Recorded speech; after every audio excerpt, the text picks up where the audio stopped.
Look at this beautiful bacha. Hi. Hi.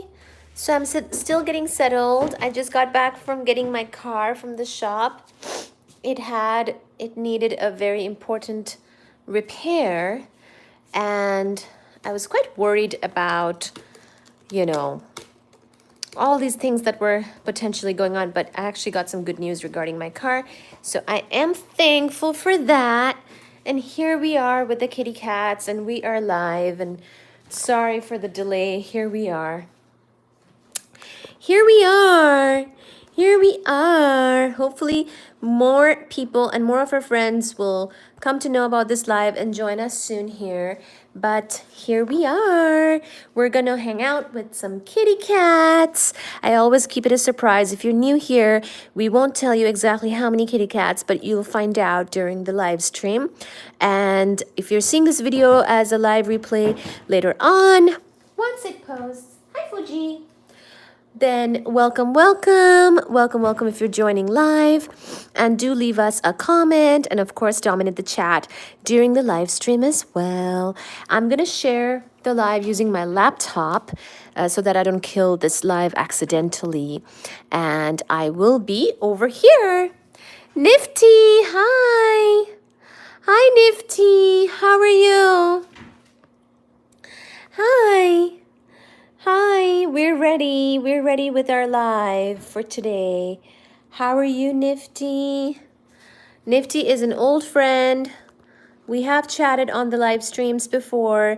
We go live every Saturday, Sunday around this time, and we hang out and we chat and we see kitty cats, and we also do some book reading. And in fact, we will be reading from this book, Sad Cypress. We've been reading from it, and we are actually on, let me see, we are on, does anyone remember which chapter? I folded it, thankfully. You are Nifty. You might be the first one here, but that's okay. We are on chapter 6, and I didn't share the live yet, so that's why we might not be seeing some of our friends yet, but we will soon, I trust. So let's keep going, and I'll show you some Baji Riri here, and we'll keep going with our live stream for today. So let me make sure that people know the correct link for joining and all that stuff. I usually try to go live and I, set this up properly. Hi, Baji. Look at Baji. He's coming over here to give me kisses. I just got back from the car shop, so they're all wanting attention, and they're like, Mommy, where did you go? Hi, Bacha. Hi, Bacha. Hi, Bacha. Hi. Hi. Oh, you're so cute. Oh, they're so cute. I actually want to share the live on my channel and then go wash my hands before I touch them too much. I want to give them hugs, but I kind of want to go wash my hands because I just got back from something. So there is that. Oh, whoops. I dimmed the light on my laptop.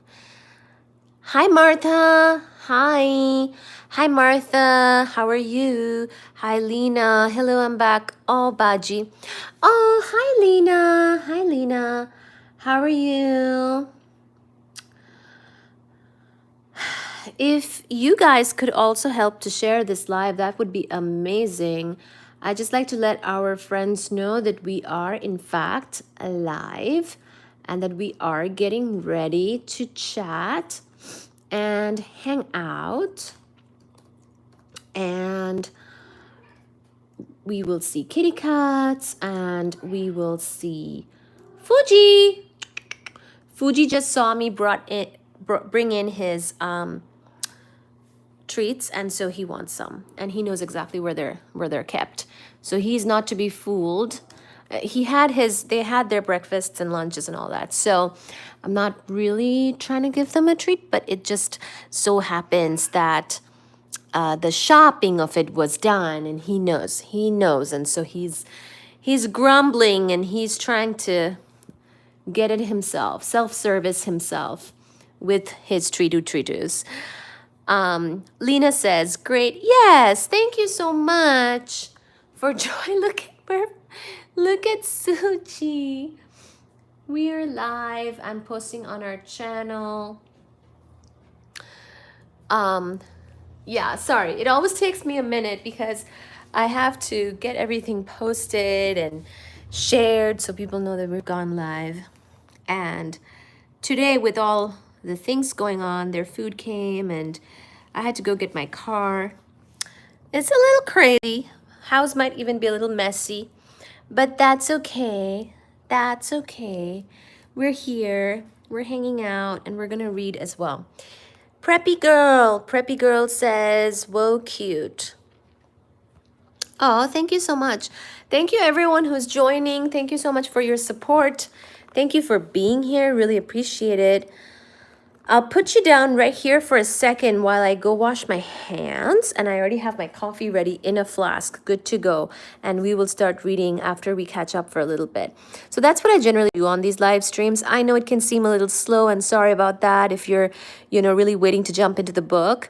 Certainly, I have been trying to put timestamps on the live streams and videos as well, so you can jump to the book reading if that's what you're most interested in. But usually we start the live streams with a little bit of a chat with everyone, saying hi, getting to know everybody. We just catch up for a little bit on Saturdays, Sundays, and then I get into the book, and you see the kitties, and the visual is mostly the kitty cats, and the voice is my voice reading the book, which is generally a murder mystery, and I kind of do the voice acting for this narrative as well.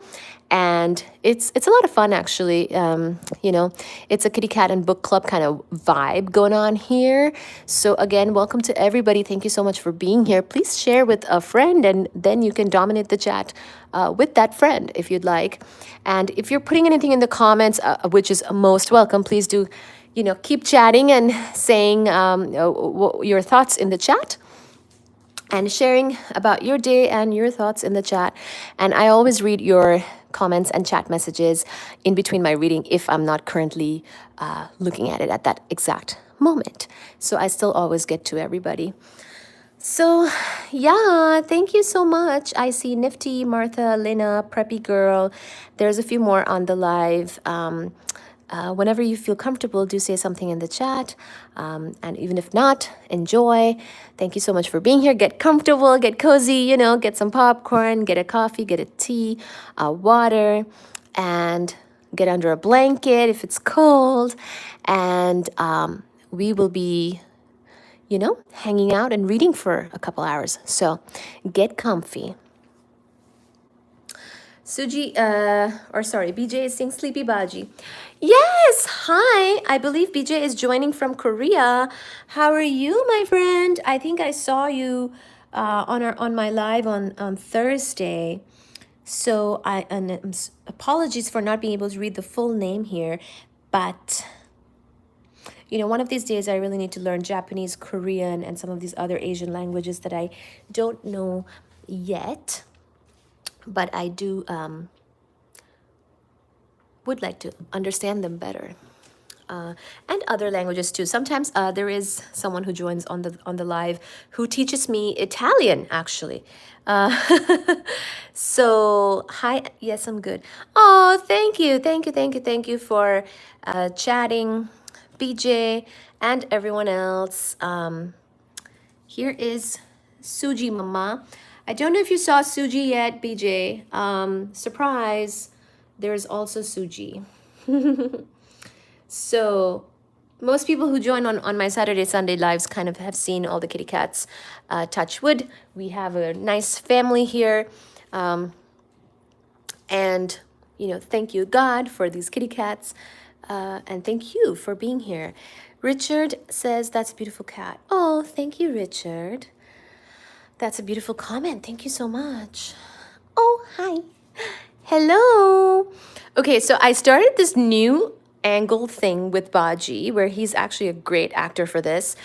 And someone actually said that this is called hold the phone pose or angle, where it looks like Baji is holding the pose or holding the phone. Now, he's kind of hanging a little bit right now, so maybe not quite, but you'll see. We'll do the hold the phone angle. I've posted some shorts about that. That you'll see. Richard says, I have 5 cats. Ooh, very nice, Richard. Thank you so much for taking care of 5 cats. Lena says, do you have 2 cats or more? Lena, it's a surprise. You have to hang out with us to know exactly how many. Nifty says your cats are adorable. Thank you, Nifty. Thank you so much for your support. Really love to see you here and see your comments. Oh, my baby Shachi is so cute. I know. Touch wood, Baba. Touch wood. Sukuna. I am back, besties. Yes, Sukuna. So, Sukuna, I know this account is used by the brother and 2 sisters, Alice and Lily. Which one are you joining right now, Sukuna? It's been wonderful to get to meet the whole family one by one, or even together. I know sometimes people join and they're kind of chatting from the same account, but there's actually multiple of you. Alice! Alice! Oh, lovely to see you, Alice. And how is Lily? And how is your brother, Sukuna? Explored says, hi. Hi, fit lore. Hi. Hello. Hello, Explored. Nice to see you here.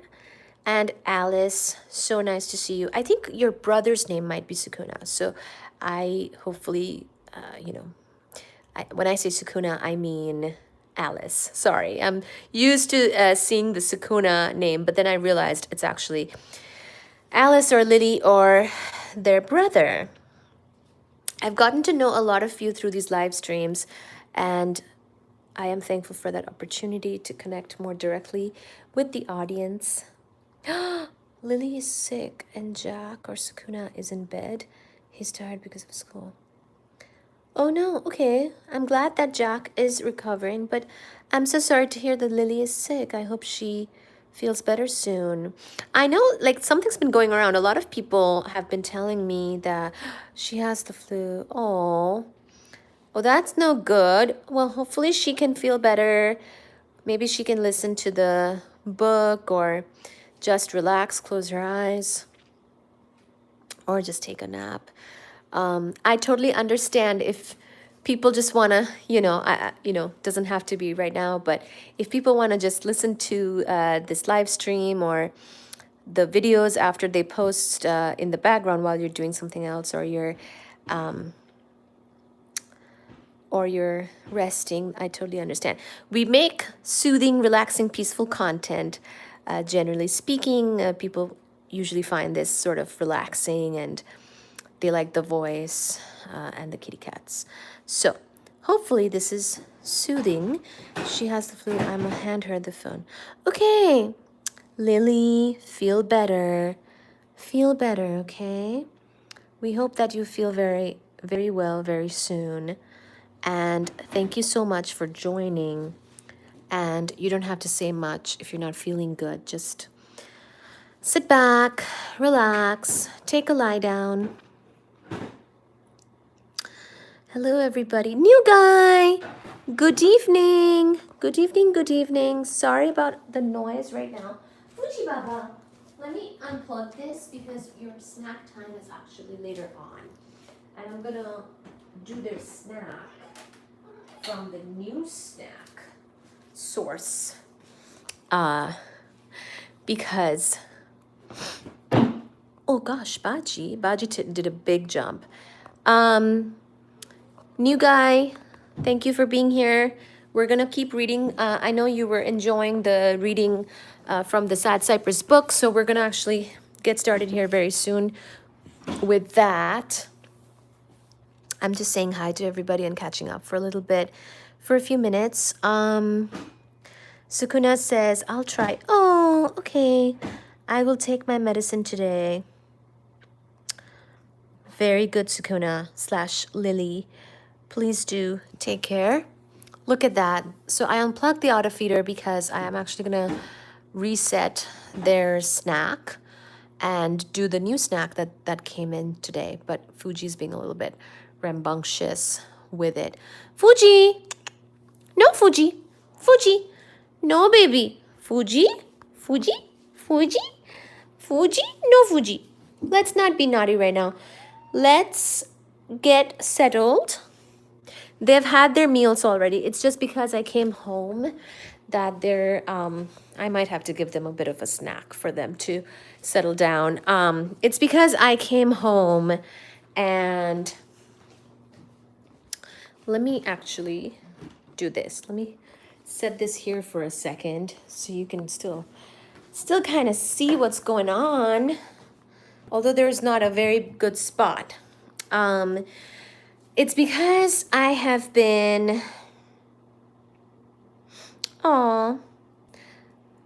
it's because I just came back. They expect something even though they have actually been fed. So that's kind of how this works. So let me do the following. You can still see kitty cats. Let me wash my hands and give them a little bit of a snack. Otherwise they're gonna be very disappointed.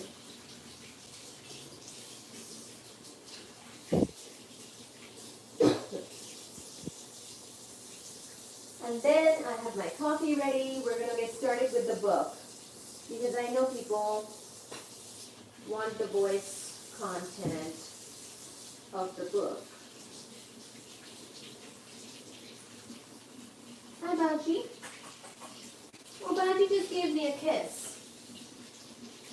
Baji came over to give me a kiss because he realizes that washing of hands might mean a treat for them.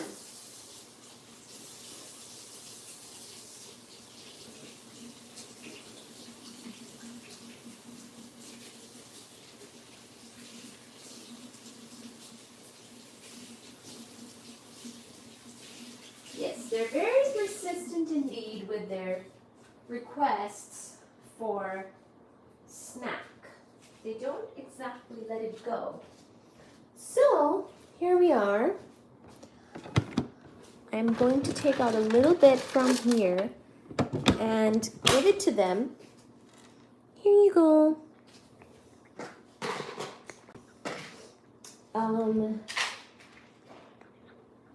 I gave Suji hers on the counter.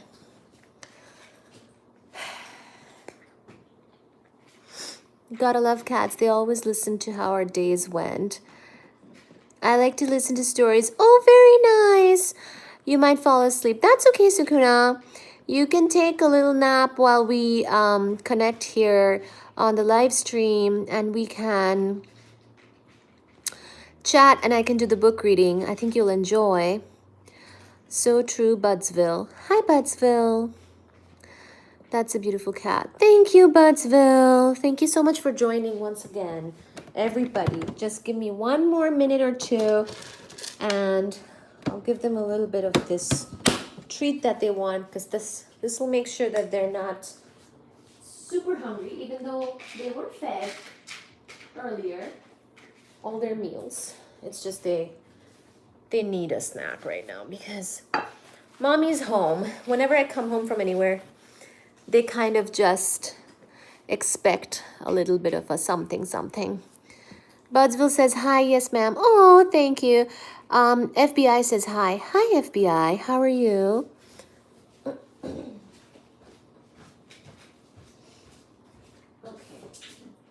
Also, I spilled some coffee.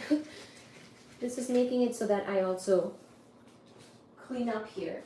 So yeah, the kitty cats do keep me very much on my toes and very motivated to keep the place very nice and clean and organized and get everything in order. Like I realized that this one food that I was giving them, it's actually for, I believe it's called hairball control is the type of food from Science Diet, and it was actually kind of giving them a couple of issues. Like it's good, but it's also like not, you don't want it, just don't want them to have it too much. So I needed to get back to this other type of food that is generally been working out really well for them. It's also by Science Diet. So I wanted them to have that. So I ordered it and it arrived. So that's why I came home from the car shop and also their food.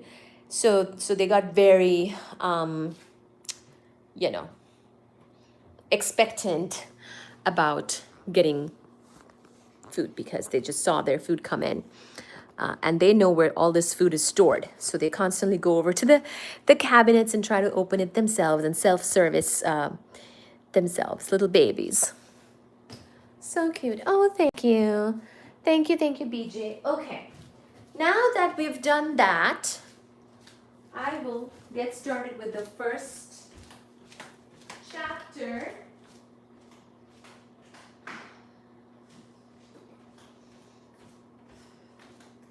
That we will be reading, which is chapter 6, because we've already made progress in the last few live streams on this book. FBI says last time there's 2 of them. Yes, there's definitely at least 2 here. You'll see how many total, but you'll get to see probably all of them throughout this live stream.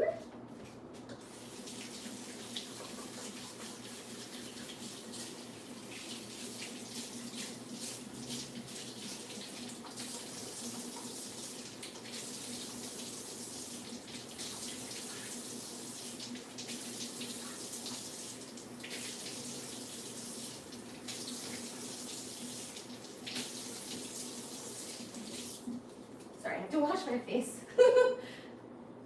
Oh my god.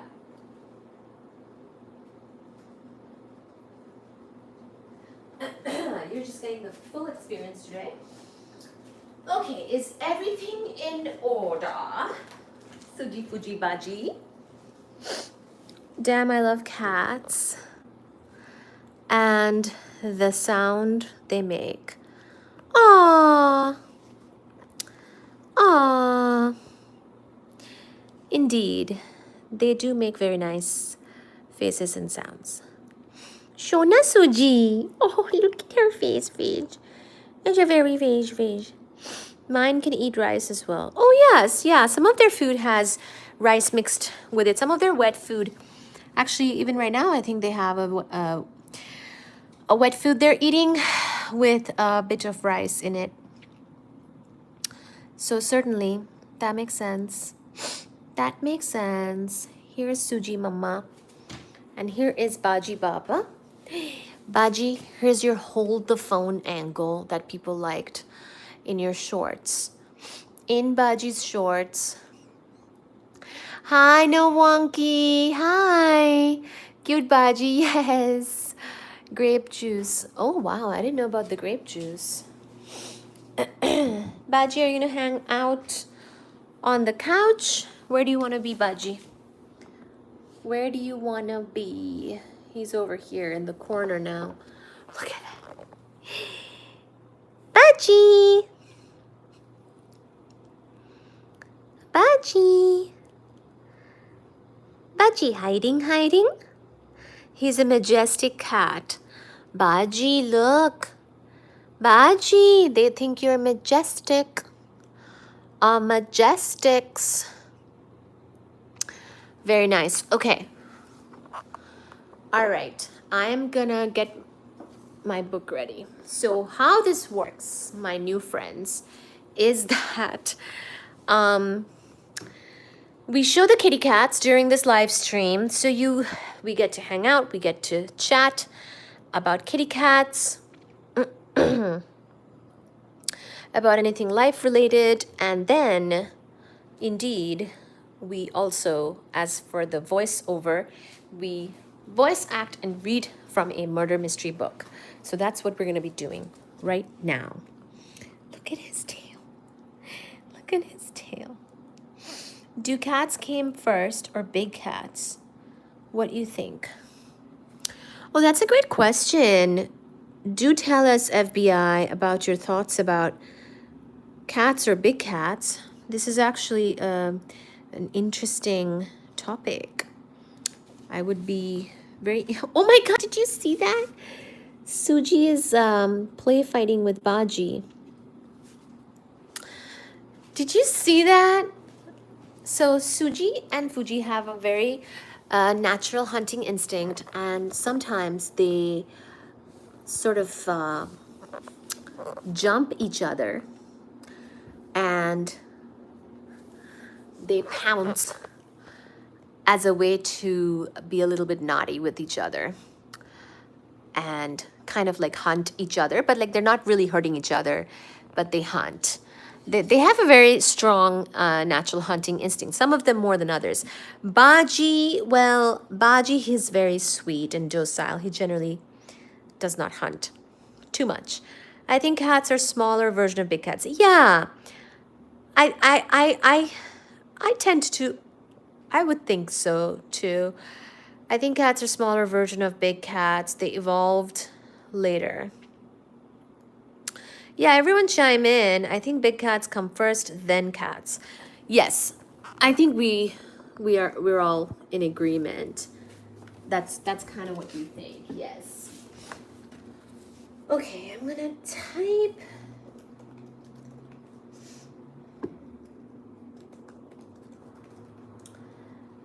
Big cats or small cats?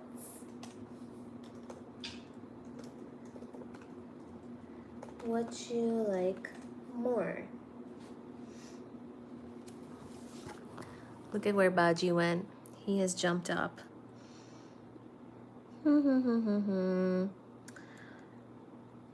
Where the dog at? Here's the dog.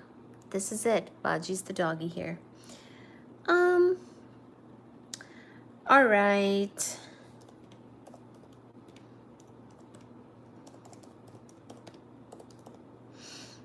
Your chat.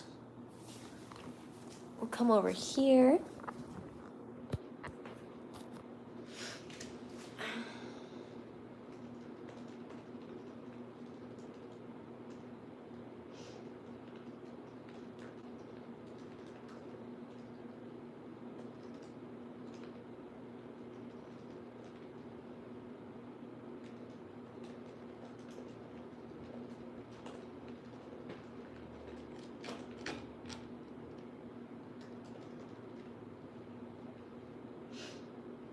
FBI says nature's beautiful.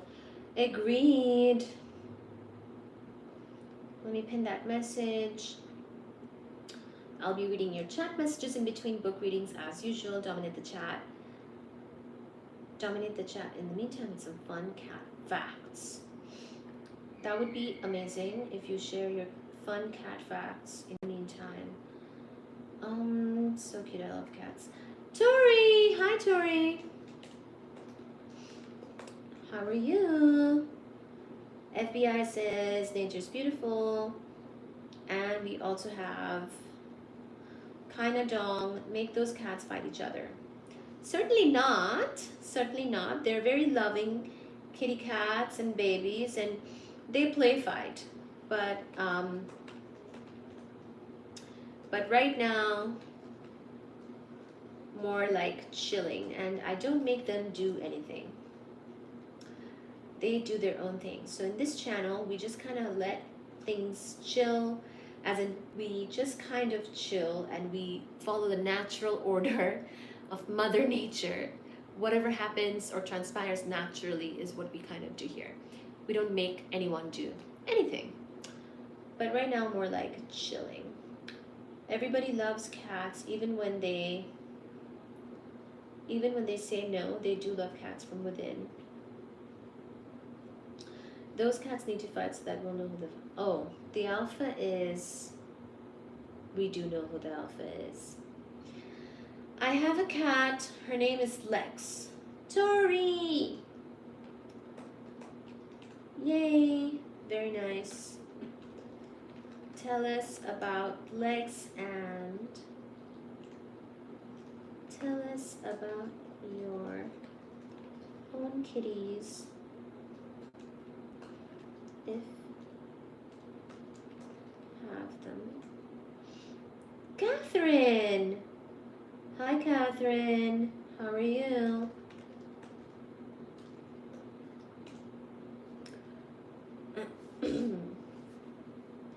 I love when people share about their own cat stories too. I have a cat, her name is Lex. All right, I need to move this so you can see Suji. Here we are. Okay, so. Look at this, we're in a chill mood already. Suji by the blanket, by the window. Ready for the story time. So I realized because of these kitty cats that they like my voice. It calms them, soothes them, relaxes and peaceful. And then I realized that on these live streams that people actually also like my voice. So I do story time with the kitty cats and people can also listen in and enjoy. I have 2 cats right now. She does not know how to hunt mice. Ah, I see. Tori. Yes, out of these 3 kitty cats, pretty much only one of them has ever hunted a mouse. It scared me, but she did a very good job. It was actually Suji right here. This lovely mama very neatly murdered a mouse. Did not even spill blood. I have 4 cats and they have a mind of their own. Yes, oh my gosh, of course. I have 2 cats right now. She does not know how to hunt. Butterscotch and Chairman Meow. Butterscotch and Chairman. Wow. Wow. Nice names. I love Suji's, I can't show you right now because she moved her head. I love her eyes in the sun. She has the best eyes. You have the best eye. You have the best eye. Okay, we will start the book right now.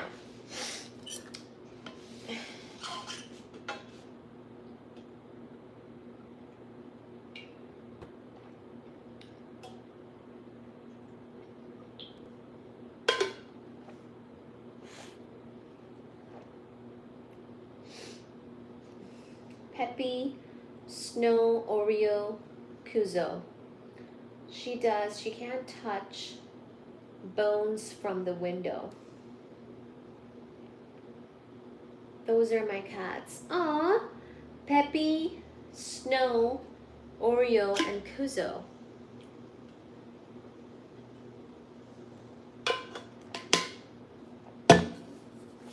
Kuzo. All right. So last time in this book, Sad Cypress, we read actually till, sorry, maybe you can't see the full book. We actually read till chapter 5. And it's a murder mystery. And let me read you the summary on the back so that you can kind of catch up with what's going on. So, Sad Cypress. Beautiful young Eleanor Carlyle stood serenely in the dock, accused of the murder of Mary Gerard, her rival in love. The evidence was damning. Only Eleanor had the motive, the opportunity, and the means to administer the fatal poison. Yet, inside the hostile courtroom, only one man still presumed Eleanor was innocent until proven guilty. Hercule Poirot was all that stood between Eleanor and the gallows. So that's kind of what's going on. And we're not, there is a lot of action still left. So if you're joining right now, still, you'll be able to catch up with the story. So remember, some things went down between Eleanor and her fiancé, Roddy, and turns out that Roddy was in love with Mary Gerard, who was taking care of their aunt. So they were basically not really related, but they were both related to the lady who just passed away, and who basically left all her fortune to Eleanor, her niece. even though basically Eleanor and Roddy were planning to get married, so they would basically share this inheritance. But turns out Roddy had fallen in love with Mary quite abruptly and suddenly, and Mary was this young girl living in that on that estate, and she had been taking care of the aunt, and also the aunt basically died without a will. Or really specifying who gets what.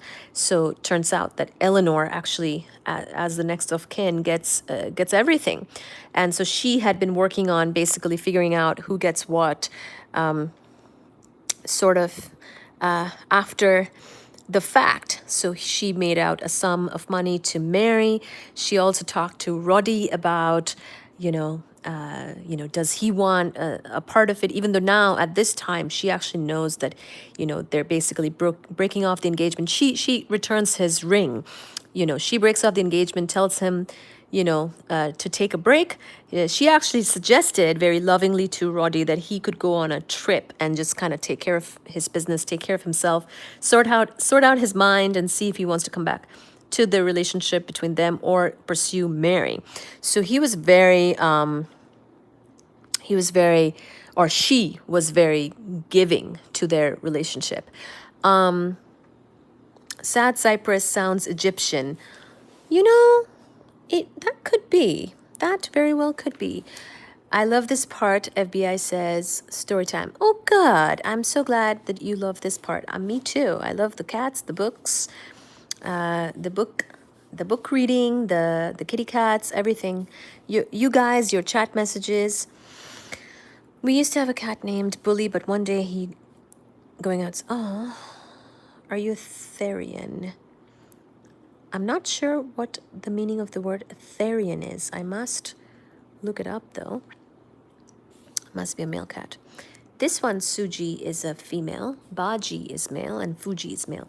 So anyway, going back to the story. So I'm just giving you a little bit of a synopsis of what was going on when we left off. We saw that Eleanor and Roddy had a conversation, and she basically told him that he could just go kind of sort himself out and go on a trip, giving him a lot of space and time, basically. And we were seeing that Mary was working on her will, actually suggested by one of the nurses that had been taking care of the lady who just passed away from her strokes. So anyways,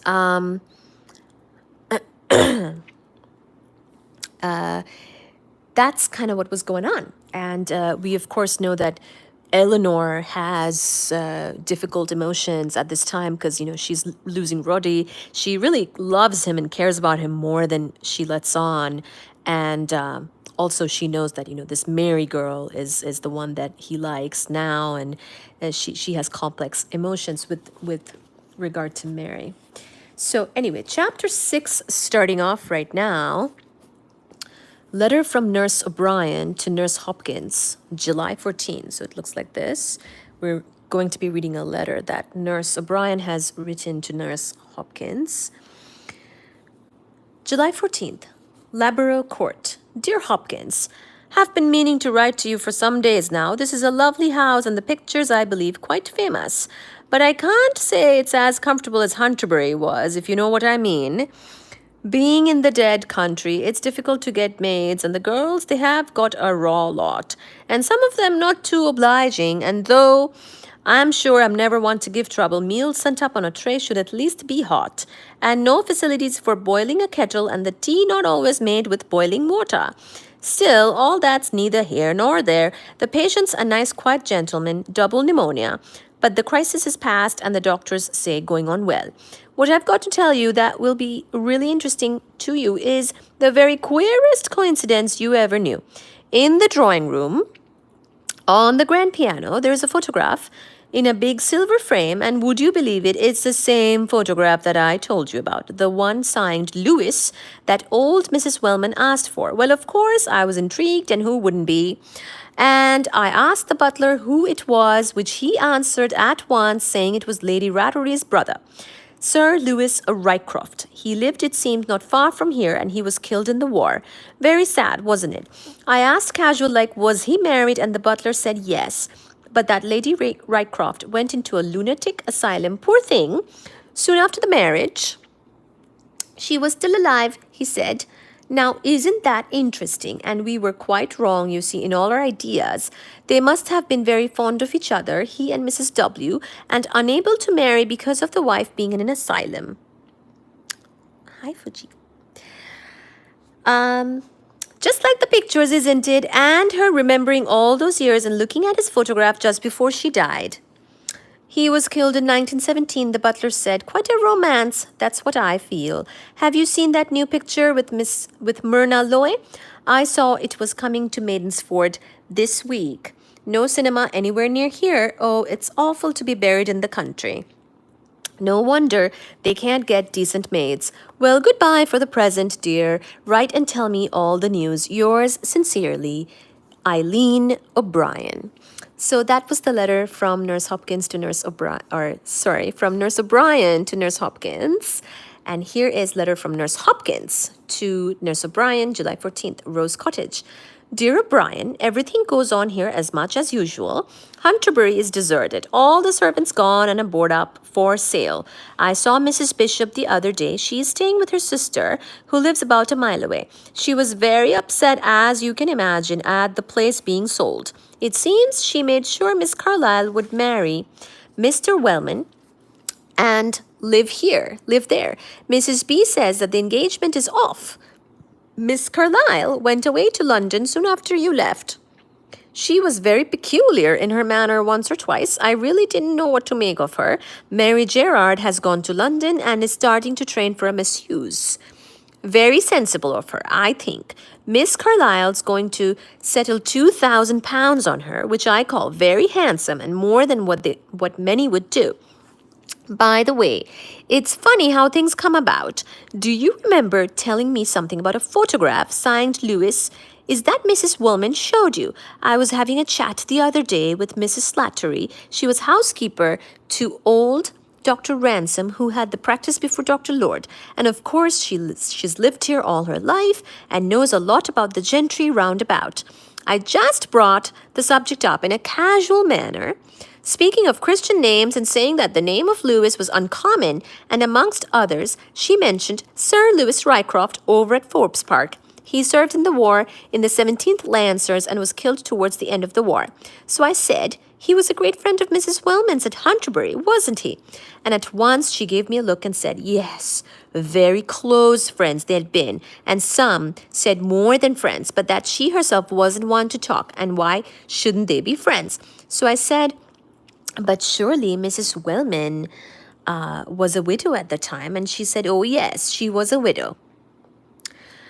So, dear, I saw at once she meant something by that. So I said it was odd then that they'd never married. And she said at once they couldn't marry. He's got a wife in a lunatic asylum. So now you see, we know all about it. Curious the way things come about, isn't it? Considering the easy way you get divorces nowadays, it does seem a shame that insanity shouldn't have been a ground for it then. Oh, God. Do you remember a good-looking young chap, Ted Bigland, so this letter keeps on going, who used to hang around after Mary Gerard a lot? He's been at me for her address in London, but I haven't given it to him. In my opinion, Mary's a cut above Ted Bigland. I don't know if you realized it, dear, but Mr. R.W. was very taken with her. A pity, because it's made trouble. Mark my words. That's the reason for the engagement between him and Miss Carlyle being off. I'm going to give them some space. Hi, hi, hi, hi, hi. And if you ask me, it's hit her badly.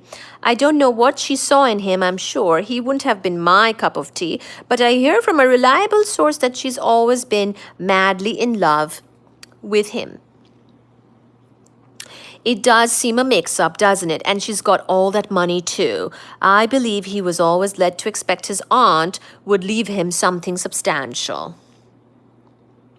Old Gerard at the lodge is failing rapidly, has had several nasty dizzy spells. He's just as rude and cross-grained as ever. He actually said the other day that Mary wasn't his daughter. Well, I said, I'd be ashamed to say a thing like that about your wife if I were you. He just looked at me and said, "You are nothing but a fool. You don't understand." Polite, wasn't it? I took him up pretty sharply, I can tell you. His wife was lady's maid to Mrs. Wellman before her marriage, I believe. I saw the Good Earth last week. It was lovely. Women have to put up with a lot in China, it seems. Yours ever, Jessie Hopkins. So they basically wrote each other. They both wrote each other on the same day. They pretty much covered some of the same gossip, and they gave each other some news. Postcard from Nurse Hopkins. We have another postcard. Postcard from Nurse Hopkins to Nurse O'Brien. Fancy our letters just crossing. Isn't this weather awful?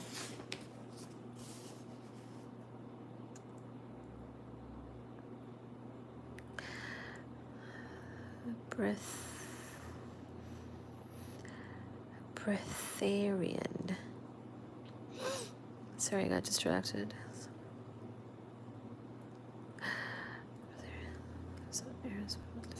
Okay. Postcard from Nurse O'Brien to Nurse Hopkins. Got your letter this morning. What a coincidence. Letter from Roderick Wellman to Eleanor Carlisle, July 15th. So this is Roddy writing to Eleanor. Dear Eleanor, just got your letter. No, really, I have no feelings about Hunterbury being sold. Nice of you to consult me. I think you're doing the wisest thing if you don't fancy living there, which you obviously don't. You may have some difficulty in getting rid of it, though. It's a biggish place for present-day needs, though, of course. It's been modernized and is up to date, with good servants' quarters and gas and electric light and all that. Anyway, I hope you'll have luck. The heat here is glorious. I spend hours in the sea. Rather a funny crowd of people, but I don't mix much. You told me once that I wasn't a good mixer. I'm afraid it's true. I find most of the human race extraordinarily repulsive. They probably reciprocate this feeling. I have long felt that you are one of the only really satisfactory representatives of humanity. I'm thinking of wandering onto the Dalmatian coast in a week or two. Address care of Thomas Cook, Dubrovnik, from the 22nd onwards. If there's anything I can do, let me know. Yours with admiration and gratitude, Roddy. So that's Roddy's letter from Roddy to Eleanor. Letter from Mr. Seddon of Messrs. Sorry, there's a lot of letters in this chapter. Letter from Mr. Seddon of Messrs. Seddon, Blatherwick and Seddon to Miss Eleanor Carlisle, July 20th. Dear Miss Carlisle, I certainly think you should accept Major Somerville's offer of $12,500 for Hunterbury. Oh my gosh. They were able to buy a house for $12,000. Goodness. Paula! We have a cat that is an expert in killing mice. Wow, Tori. That's quite a kitty cat. Paula says hi. How many cats do you have? We have 3 here. Julieta! Hi, Julieta. We're reading Sad Cypress by Agatha Christie and looking at kitty cats. New guy says breatharian is someone that lives on air as one would live from food. Okay, well, I might be a breatharian because, well, don't we all breathe and need air? I'm a dog hater. Aw! Well, we love both dogs and cats, but definitely cats, for sure. Okay, I'll go back to reading. Letter from Mr. Seddon of Messrs. Seddon, Blatherwick and Seddon to Miss Eleanor, okay? Dear Miss Carlisle, I certainly think you should accept Major Somerville's offer of £12,500 for Hunterbury. Large properties are extremely difficult to sell at the moment, and the price offered seems to be most advantageous. The offer depends, however, on immediate possession, and I know Major Somerville has been seeing other properties in the neighborhood, so I would advise immediate acceptance. Major Somerville is willing, I understand, to take the place furnished for 3 months, by which time the legal formalities should be accomplished and the sale can go through. As regards the lodge keeper, Gerard, and the question of pensioning him off, I hear from Dr. Lord that the old man is seriously ill and not expected to live. Probate has not yet been granted, but I have advanced £100 to Miss Mary Gerard pending the settlement. Yours sincerely, Edmund Seton. 7. Hi, Paula. I'm going to catch up with you in just a second when I finish this chapter, okay? Letter from Dr. Lord to Miss Eleanor Carlisle. So remember, Dr. Lord was the doctor who was seeing the older lady, their aunt, who passed away. And Dr. Lord was also rather taken by Miss Carlisle / Eleanor. Dear Miss Carlisle, old Gerard passed away today. So this is July 24th now. On July 24th, Dr. Lord is writing to Miss Eleanor. So old Gerard is Mary's father, who lived on the lodge. The doctor is writing, Dear Miss Carlisle, old Gerard passed away today. Is there anything I can do for you in any way? I hear you have sold the house to our new MP, Major Somerville. Yours sincerely, Peter Lord. Letter from Eleanor Carlisle to Mary Gerard, July 25th. So the next day, Eleanor is writing to Mary. Dear Mary, I'm so sorry to hear of your father's death. I have had an offer for Hunterbury from a Major Somerville. He's anxious to get in as soon as possible. I'm going down there to go through my aunt's papers and clear it up generally. Would it be possible for you to get your father's things moved out of the lodge as quickly as possible? I hope you're doing well and not finding your massage training to be too strenuous. Yours very sincerely, Eleanor Carlisle. So Eleanor wrote to Mary the day after her dad died, to basically get the home ready for sale. Letter from Mary Gerard. This is the last one of this chapter, I promise. Last letter from Mary to Nurse Hopkins on July 25th. Dear Nurse Hopkins, thank you so much for writing to me about father. I'm glad he didn't suffer. Miss Eleanor writes me that the house is sold and she would like the lodge cleared out as soon as possible. Could you put me up if I came down tomorrow for the funeral? Don't bother to answer if that's all right. Yours affectionately, Mary Gerard. So that was chapter 6. Yes, a lot of letters, but that kind of gives you the sort of premise of what's going on. All these letters show you the nurses talking to each other, sort of the gossip and what's going on. Mary doing her massage training, Eleanor trying to sell the house, Guy already interested in the house, Roddy off doing his thing. I think he went to the south of France on a nice trip with the blessing of his ex-fiancée, and also because he's putting space between himself and Mary, maybe hoping that Mary will reconsider his proposal or advances of love. And Mary's father just died. So that's what's going on. Those are all the things. And this is chapter 6 we just finished. We will be starting chapter 7 in just a second after I read some of your comments. Paula is my good friend, met through these live streams. She's from Italy. And sometimes she teaches us about Italian. So if you want to do that, Paula, go ahead. One of my cat is on diet right now. He's so fat. He doesn't even move.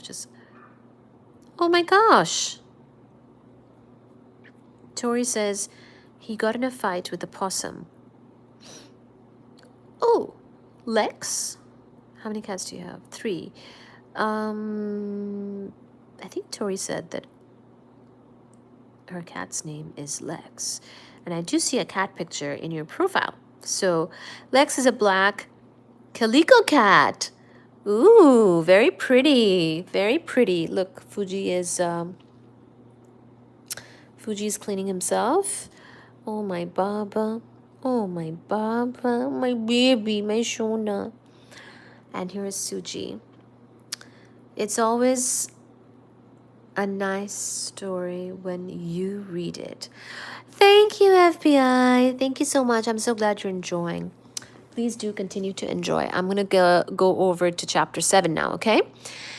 Chapter 7 of Sad Cypress by Agatha Christie. I think things are about to get very juicy, guys. So listen. as you enjoy the kitty cats. And keep chatting about kitty cats in the comments and the chat too. I'm really enjoying reading your messages in between the book reading. So please continue. Okay. Eleanor Carlisle, so this is 7. Eleanor Carlisle came out of the king's arms on the morning of Thursday, July 27th, and stood for a minute or two looking up and down the main street of Maidensford. Suddenly, with an exclamation of pleasure, she crossed the road. There was no mistaking that large, dignified presence, that serene gait as of a galleon in full sail. Mrs. Bishop! Why, Mrs. Eleanor, this is a surprise. I had no notion you were in these parts. If I'd known you were coming to Hunterbury, I'd have been there myself. Who's doing for you there? Have you brought someone down from London? Eleanor shook her head. I'm not staying at the house. I'm staying at the King's Arms. Mrs. Bishop looked across the road and sniffed dubiously. It is possible to stay there, I've heard, she allowed. It's clean. I know, and the cooking, they say, is fair, but it's hardly what you're accustomed to, Miss Eleanor. Oh, goodness. Eleanor said, smiling, I'm really quite comfortable. It's only for a day or two. I have to sort out things at the house, all my aunt's personal things, and then there are a few pieces of furniture I should like to have in London. The house is really sold then? Yes, to a Major Somerville, our new member. Sir George Kerr died, and there's been a by-election. Returned unopposed, said Mrs. Bishop grandly. We've never had anyone but a conservative for Maidenford. Eleanor said, I'm glad someone has bought the house who really wants to live in it. I should have been sorry if it had been turned into a hotel or built upon. Mrs. Bishop shut her eyes and shivered all over her plump, aristocratic person. Yes, indeed, that would have been dreadful, quite dreadful. It's bad enough, as it is to think of Hunterbury passing into the hands of strangers. Eleanor said, Yes, but you see, it would have been a very large house for me to live in, alone.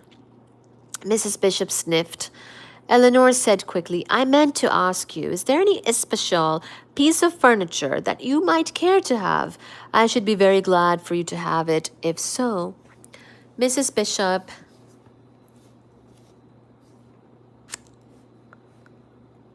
Oh. Mrs. Bishop beamed.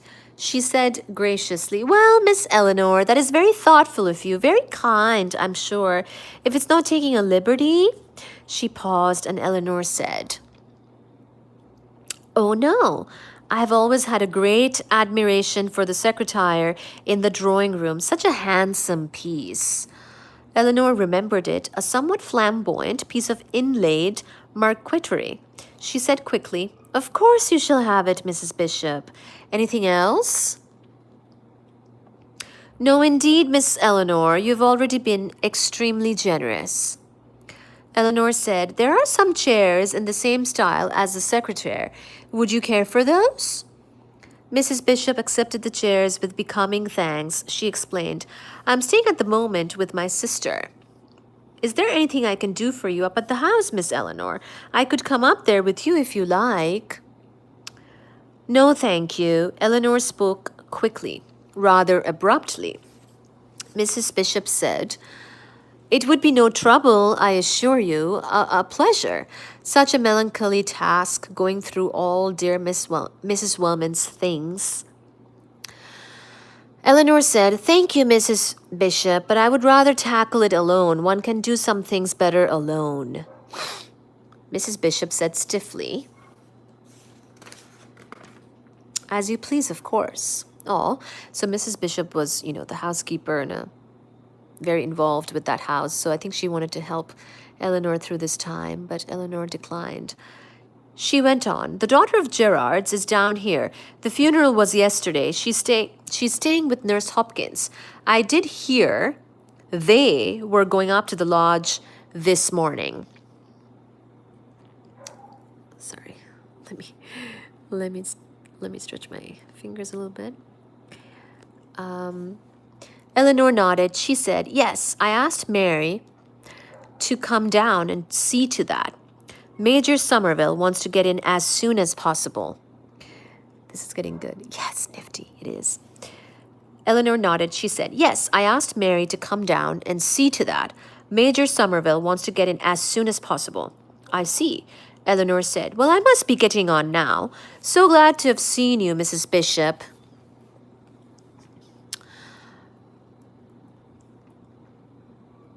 I'll remember about the secretary and the chairs. So Eleanor is giving the secretary and the chairs to Mrs. Bishop, the former housekeeper of that big house where her aunt passed away. She shook hands and passed on. She went into the baker's and bought a loaf of bread. Then she went into the dairy and bought half a pound of butter and some milk. Finally, she went into the grocer's. I want some paste for sandwiches, please. Certainly, Miss Carlyle. Mr. Abbott himself bustled forward, elbowing aside his junior apprentice. What would you like? Salmon and shrimp, turkey and tongue, salmon and sardine, ham and tongue. He whipped down pot after pot and arrayed them on the counter. Eleanor said with a faint smile, in spite of their names, I always think they taste much alike. Mr. Abbott agreed instantly. Well, perhaps they do, in a way. Yes, in a way, but of course they're very, very tasty.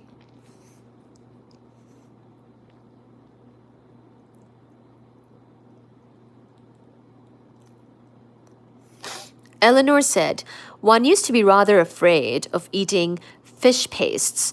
There have been cases of ptomaine poisoning from them, haven't there? Mr. Abbott put on a horrified expression. I can assure you this is an excellent brand. Most reliable. We never have any complaints.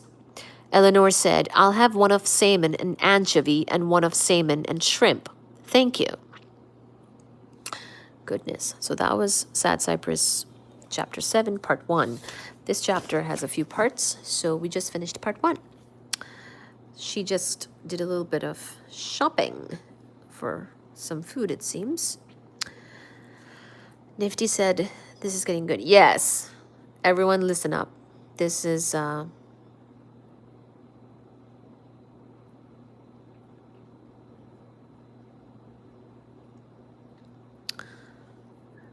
Okay.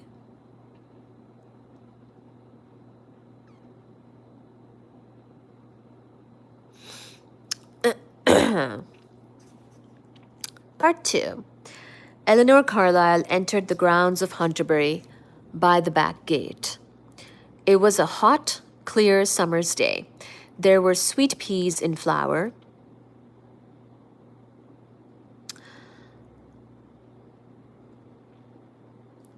Eleanor passed close by a row of them. The undergardener, Horlick, who was remaining on to keep the place in order, greeted her respectfully. Nifty said, I'll be back later. Okay, we'll keep going. Good morning, miss. I got your letter. You'll find the side door open, miss. I've unfastened the shutters and opened most of the windows. Eleanor said, thank you, Horlick.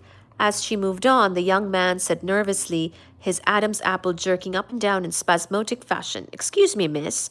Eleanor turned back. Yes? Is it true that the house is sold? I mean, is it really settled? Oh, yes, Horlick said nervously. I was wondering, miss, if you would say a word for me. To Major Somerville, I mean. He'll be wanting gardeners. Maybe he'll think I'm too young for head gardener, but I've worked under Mr. Stevens for 4 years now, and I reckon I know a tidy-ish bit. And I've kept things going fairly well since I've been here, single-handed. Eleanor said quickly, Of course I will do all I can for you, Horlick. As a matter of fact, I intended to mention you to Major Somerville and tell him what a good gardener you are. Horlick's face grew dusky red.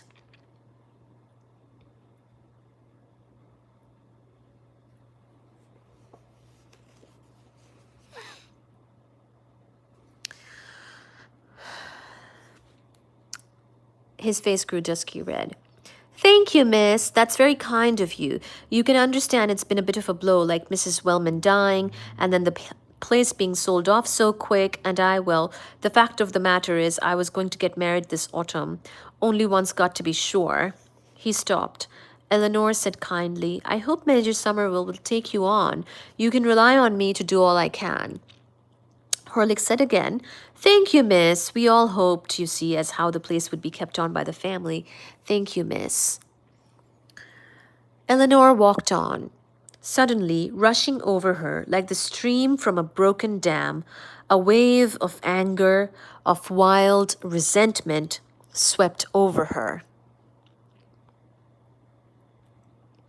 We all hoped the place would be kept on by the family. She and Roddy could have lived here. She and Roddy. Roddy would have wanted that. It was what she herself would have wanted.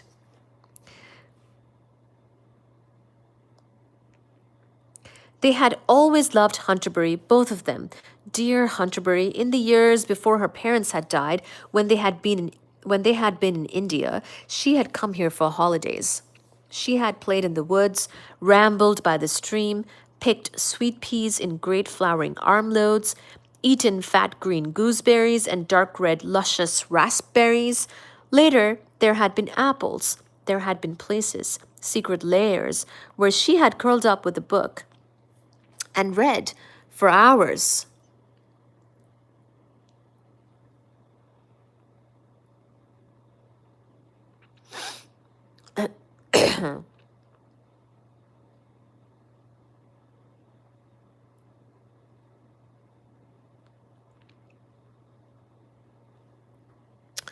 She had loved Hunterbury. Always at the back of her mind, she had felt sure of living there permanently someday. Aunt Laura had fostered that idea. Little words and phrases. Someday, Eleanor, you may like to cut down those eaves. They are a little gloomy, perhaps. One might have a water garden here. Someday, perhaps you will. And Roddy? Roddy, too, had looked forward to Hunterbury. Being his home, it had lain perhaps behind his feelings for her, Eleanor. He had felt subconsciously that it was fitting and right that they two should be together at Hunterbury. And they would have been together here.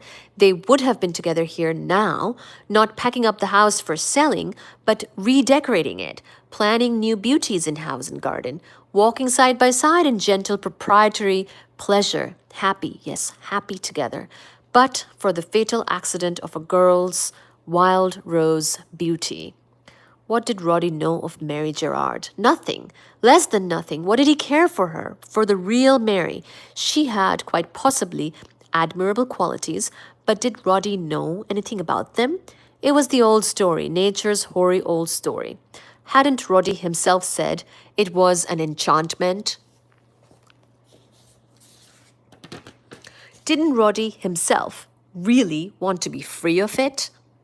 If Mary Gerard were to die, for instance, wouldn't Roddy someday acknowledge, it was all for the best, I see that now, we had nothing in common.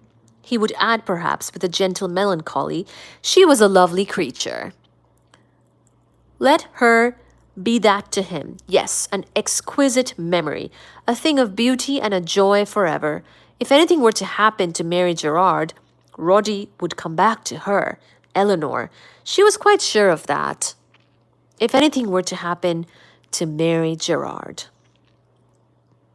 Eleanor turned the handle of the side door. She passed from the warm sunlight into the shadow of the house.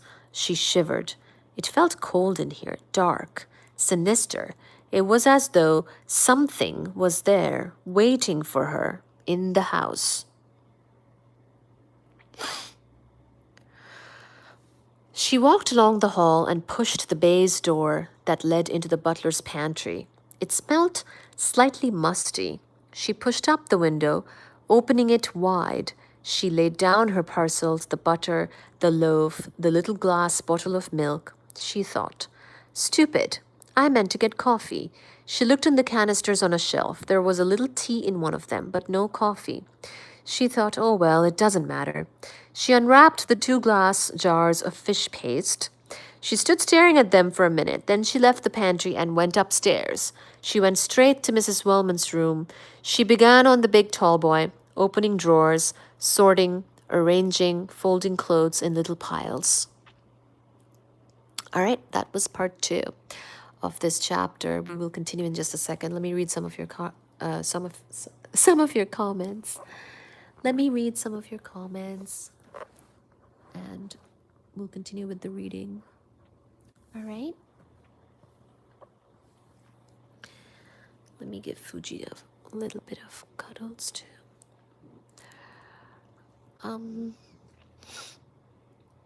Let's see. Sphinx loaf time. Meow meow meow. Hi no wonky. This is getting good. Yes, thank you, Nifty. Are you back, Nifty? Max says no. Moon Mini says hi. Hi, Moon Mini. Hi, Tori. The orange kitten you see in my profile. Oh, I'm so sorry. Yes, Alex. This is the YouTube channel for the kitty cats and the book club vibe. And we go live. We're reading this book, and we also post a bunch of shorts and videos and other things, live streams mainly, of the kitty cats. It's we're called Baji the handsome cat. Baji is actually up top on the tree right now. We have Suji here and Fuji here.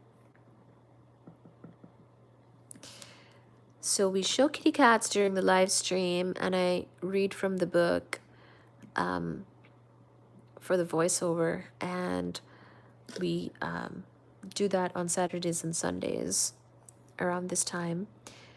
And throughout the week, we also post a lot of shorts and videos, mainly focused on the kitty cats. His name was Much. I'm so sorry, Tori, for your loss. And we are happy for you and Lexi. Bashdev Solanki says, Namaste, I'm from India. Very nice to meet you, Bashdev. I'm also originally from India.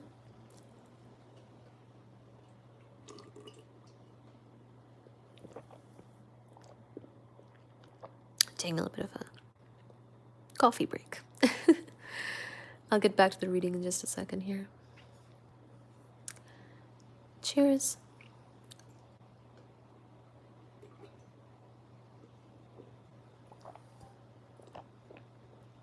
It's peaceful. It's a nice, bright, sunny day. The leaves are moving. Slight breeze. Hi, my Baba. We're sunbathing and reading. We'll get back to the reading in just a second here.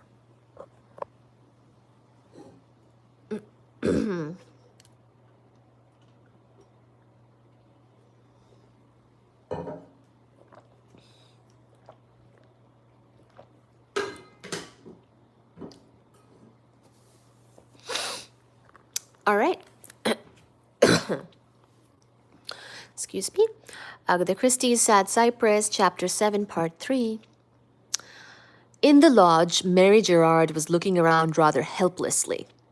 She hadn't realized somehow how cramped it all was. Sorry.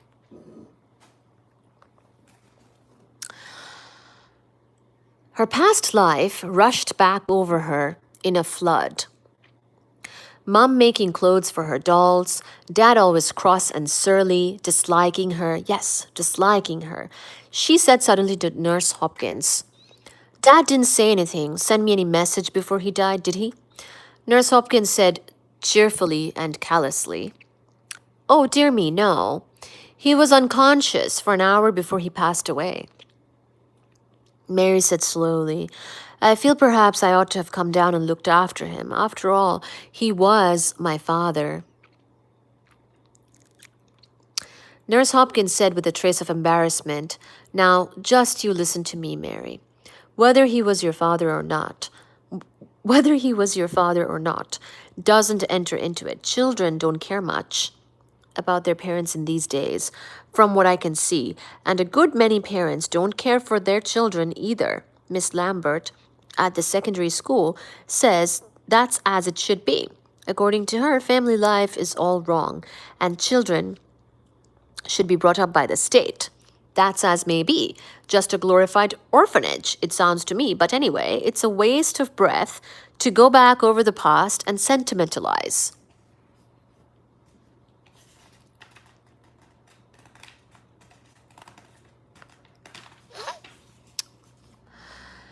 Hi, Paula. How are you? We've got to get on with living. That's our job, and not too easy either sometimes. So that's the nurse talking to Mary. Mary said slowly, I expect you're right. But I feel perhaps it was my fault we didn't get on better. Nurse Hopkins said robustly, Nonsense. The word exploded like a bomb. It quelled Mary. Nurse Hopkins turned to more practical matters. What are you going to do with the furniture? Store it or sell it? Mary said doubtfully, I don't know. What do you think? Running a practical eye over it, Nurse Hopkins said, Some of it is quite good and solid. You might store it and furnish a little flat of your own in London someday. Get rid of the rubbish. The chairs are good, so's the table, and that's a nice bureau. It's the kind that's out of fashion, but it's solid mahogany, and they say Victorian stuff will come in again one day. I'd get rid of that great wardrobe if I were you, too big to fit in anywhere. It takes up half the bedroom as it is. Oh. They made a list between them of pieces to be kept or to let go. Mary said, The lawyer's been very kind, Mr. Sudden, I mean. He advanced me some money so that I could get started with my training, fees, and other expenses. It will be a month or so before the money can definitely be made over to me, so he said.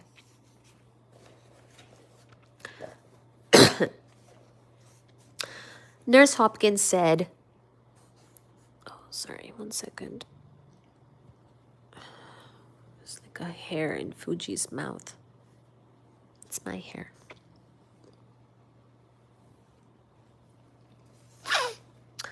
Nurse Hopkins said, How do you like your work? I think I shall like it very much. It's rather strenuous at first. I come home tired to death. Nurse Hopkins said grimly, I thought I was going to die when I was a probationer at St. Luke's. I felt I could never stick it for 3 years, but I did. They had sorted through the old man's clothes. Now they came to a tin box full of papers. Mary said, We must go through these, I suppose. They sat down, one on each side of the table. Nurse Hopkins grumbled as she started with a handful. Extraordinary what rubbish people keep. Newspaper cuttings, old letters, all sorts of things. Mary said, unfolding a document, Here's Dad's and Mum's marriage certificate at St. Albans, 1919. Nurse Hopkins said, Marriage lines, that's the old-fashioned term. Lots of the people in this village use that term yet. Mary said in a stifled voice, But nurse, what's the matter? Mary Gerard said in a shaky voice, Don't you see? This is 1939, and I'm 21. In 1919, I was a year old. That means that my father and mother weren't married till afterwards. Nurse Hopkins frowned. She said robustly, Well, after all, what of it? Don't go worrying about that at this time of day. But nurse, I can't help it. Nurse Hopkins spoke with authority. There's many couples that don't go to church till a bit after they should do so. But so long as they do it in the end, what's the odds? That's what I say. Mary said in a low voice, "Is that why? Do you think my father never liked me? Because perhaps my mother made him marry her?" Nurse Hopkins hesitated. She bit her lip. Then she said, "It wasn't quite like that, I imagine." She paused. "Oh well, if you're going to worry about it, you may as well know the truth. You aren't Gerard's daughter at all." Mary said, "Then that was why." Nurse Hopkins said, "Maybe," Mary said, a red spot suddenly burning in each cheek. "I suppose it's wrong of me, but I'm glad. I've always felt uncomfortable because I didn't care for my father. But if he wasn't my father, well, that makes it all right. How did you know about it?" Nurse Hopkins said, "Gerard talked about it a good deal before he died. I shut him up pretty sharply, but he didn't care. Naturally, I shouldn't have said anything to you about it if this hadn't cropped up." Mary said slowly, "I wonder who my real father was."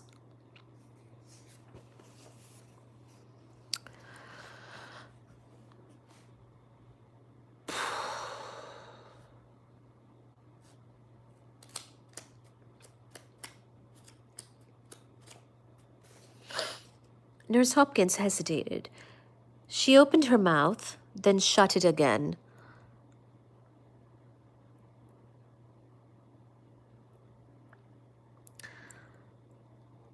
Then a shallow face. Sorry. Nurse Hopkins hesitated. She opened her mouth, then shut it again. She appeared to be finding it hard to make up her mind on some point. Then a shadow fell across the room, and the two women looked around to see Eleanor Carlyle standing at the window. Eleanor said, "Good morning." Nurse Hopkins said, "Good morning, Miss Carlyle. Lovely day, isn't it?"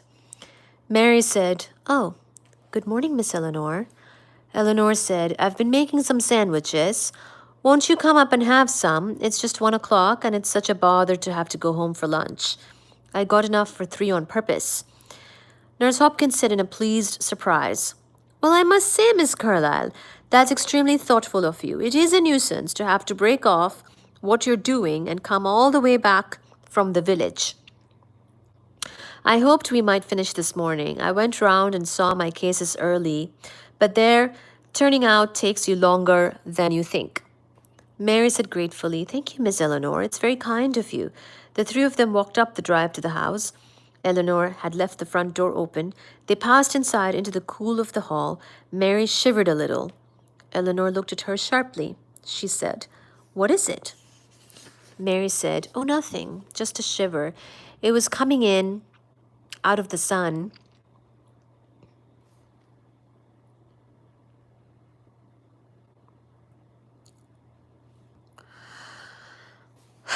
Eleanor said in a low voice, "That's queer. That's what I felt this morning." Nurse Hopkins said in a loud, cheerful voice and with a laugh, "Come now, you'll be pretending there are ghosts in the house next. I didn't feel anything." Eleanor smiled. She led the way into the morning room on the right of the front door. The blinds were up and the windows open. It looked cheerful. Eleanor went across the hall and brought back from the pantry a big plate of sandwiches. She handed it She handed it to Mary, saying, "Have one?"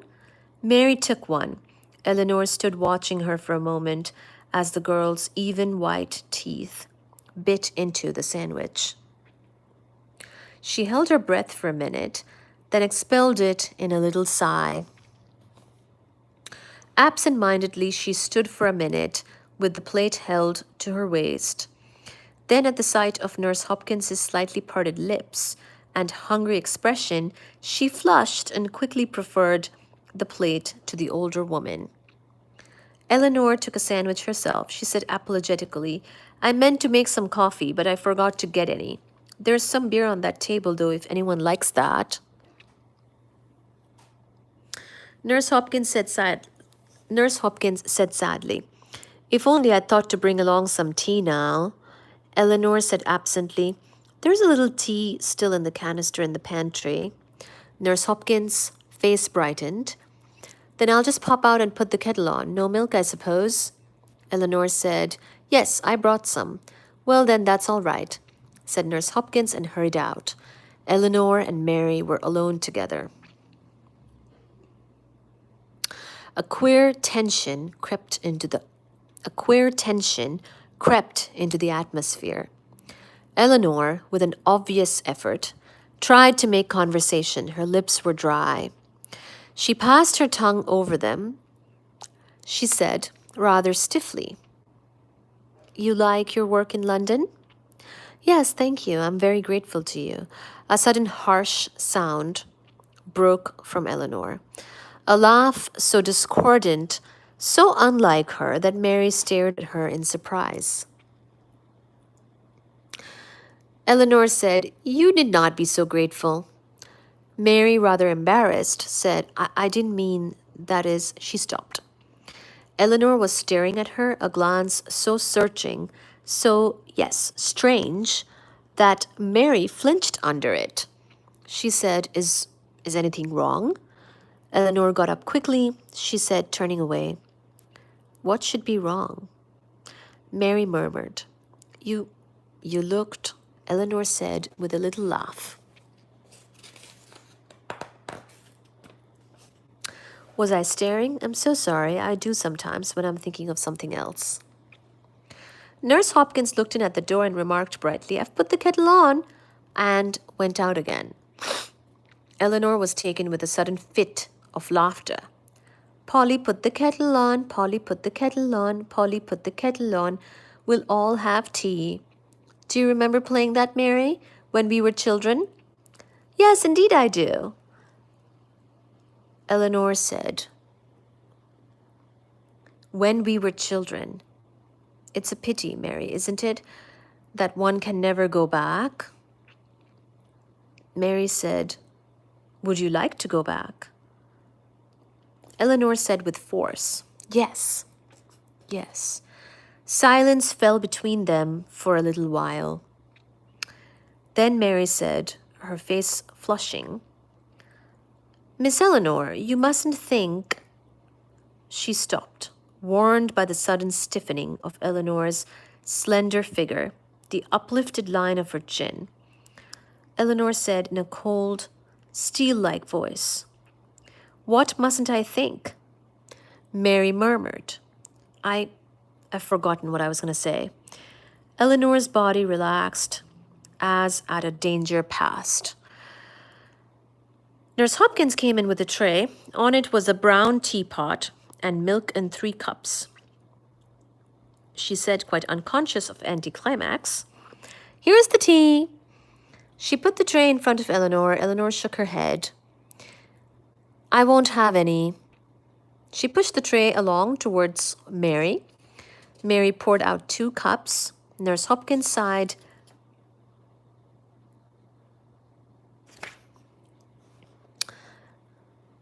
Nurse Hopkins sighed with satisfaction. "It's nice and strong." Eleanor got up and moved over to the window. Nurse Hopkins said persuasively, "Are you sure you won't have a cup, Miss Carlyle? Do you good?" Eleanor murmured, "No, thank you." Nurse Hopkins drained her cup, replaced it in the saucer, and murmured, "I'll just turn off the kettle. I put it on in case we needed to fill up the pot again." She bustled out. Eleanor wheeled around from the window. She said, and her voice was suddenly charged with a desperate appeal, "Mary." Mary Gerard answered quickly, "Yes." Slowly, the light died out of Eleanor's face. The lips closed. The desperate pleading faded and left a mere mask, frozen and still. She said nothing.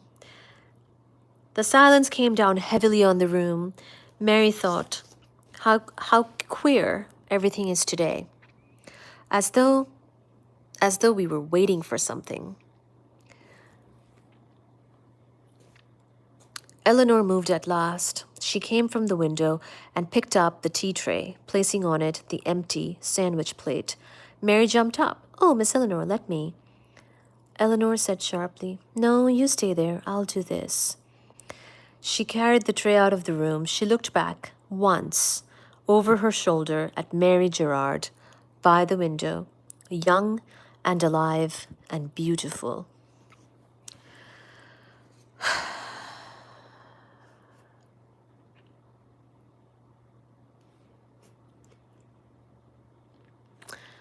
All right, that was part 3 of this chapter.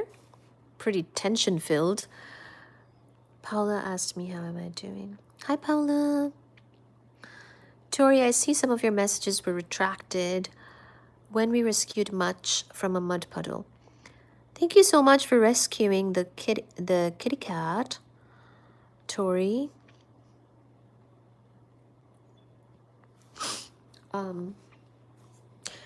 This chapter is very tension-filled. We're going to finish up this chapter. We're going to part 4 next. We're on the same chapter, just part 4. I'll take a little bit of a break so that I can be recharged and finish the rest of the very tension-filled chapter.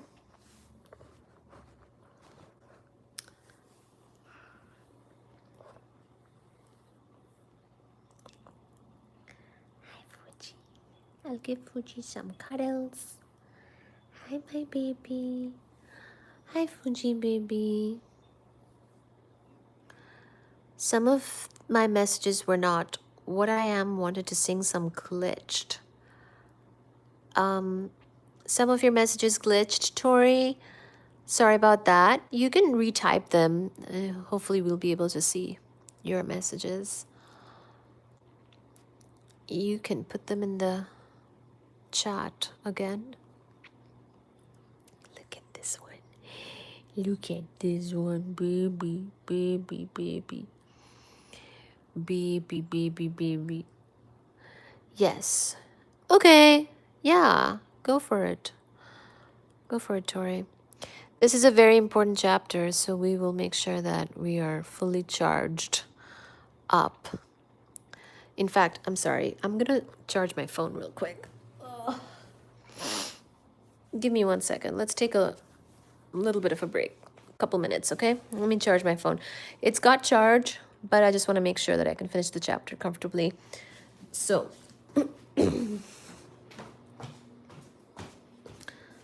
you can't kind of looks like one of our wildcats. Named Angel. Oh, goodness.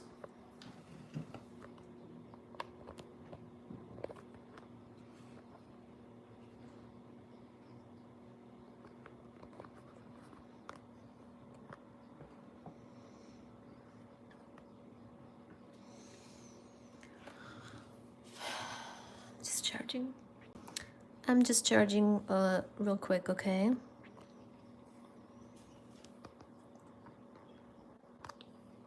How many cats do you have? 3. 3, Tori.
Saturday live.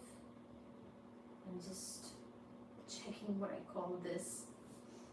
Saturday live. Saturday live with Kitties plus book reading. We're reading Sad Cypress. We're on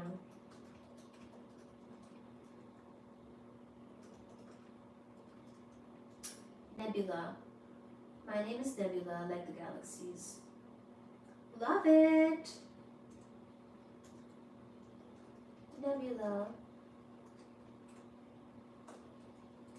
Hi. Hi, Nebula. I love the name Nebula. I love astronomy.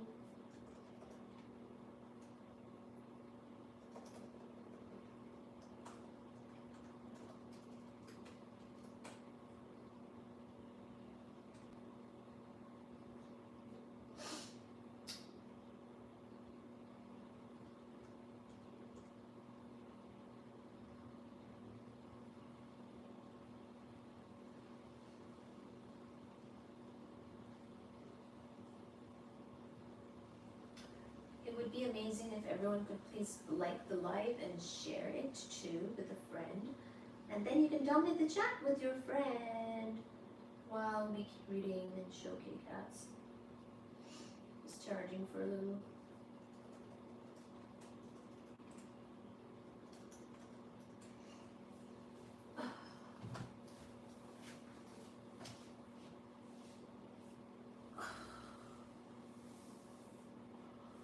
Oh, I just wanted to stretch up my legs too, you know?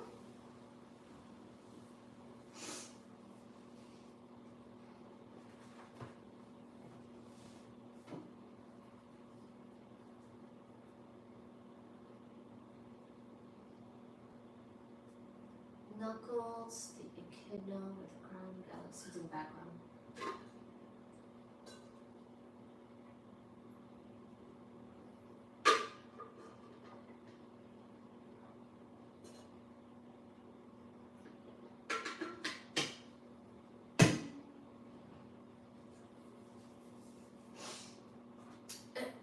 Hi, Tori. Tori. Nebula.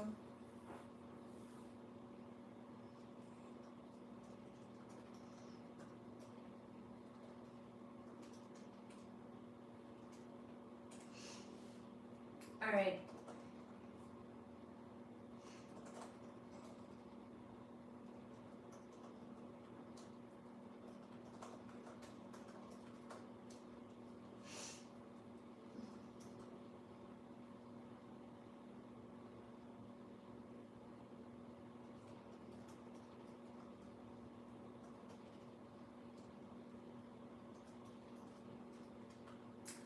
We'll get started with the reading again now. Nebula speaking.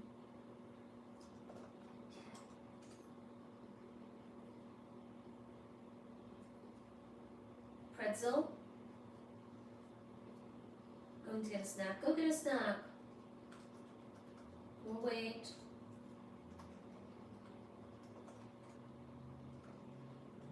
Tommy went back.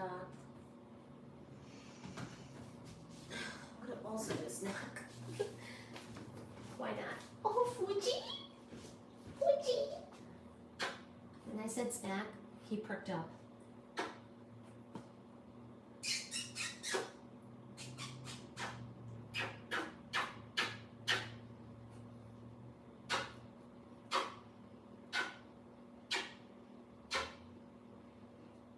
Fuji getting kisses.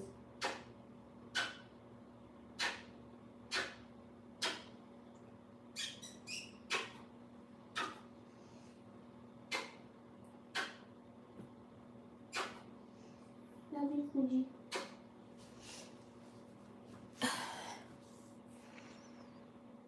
I have a movie night. I'm eating Takis. Tacos? Alright. Okay, these are all good. 1, 2, 3, 1, 2, 3. I'm just checking something here. ate a banana. I ate a banana earlier, but I'm gonna eat one more and then I'm gonna read more. Talkies. Okay. What day is it? Is it Saturday?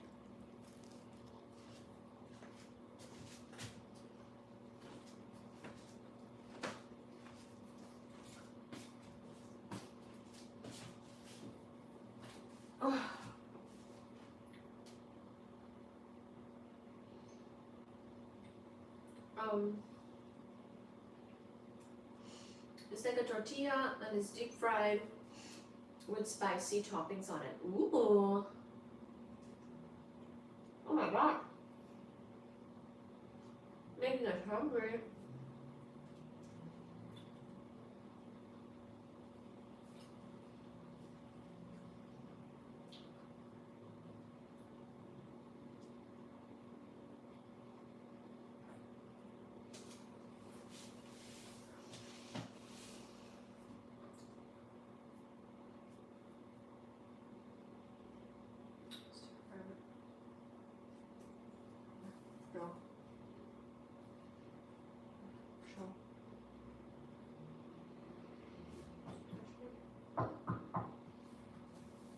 It's just me.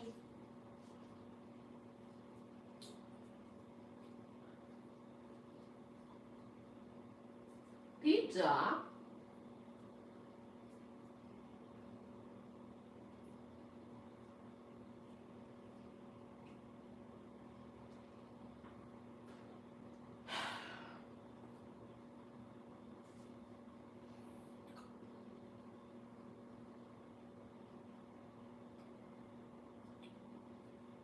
Nebula is your favorite? I love it. Is that your favorite object in the sky?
Alright, we're gonna finish this chapter now.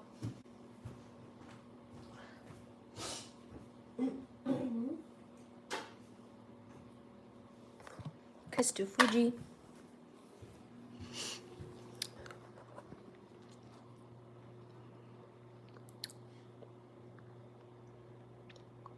Tori. Sunday. Nebula says Saturday for me. Yep, Saturday for me too. All right. We're going to finish this very intense chapter right now. Laying down with Suji here. We're all sharing the sofa. Okay, chapter 7 continues Agatha Christie's Sad Cypress, part 5 of this chapter. We've already finished the reading up till this point.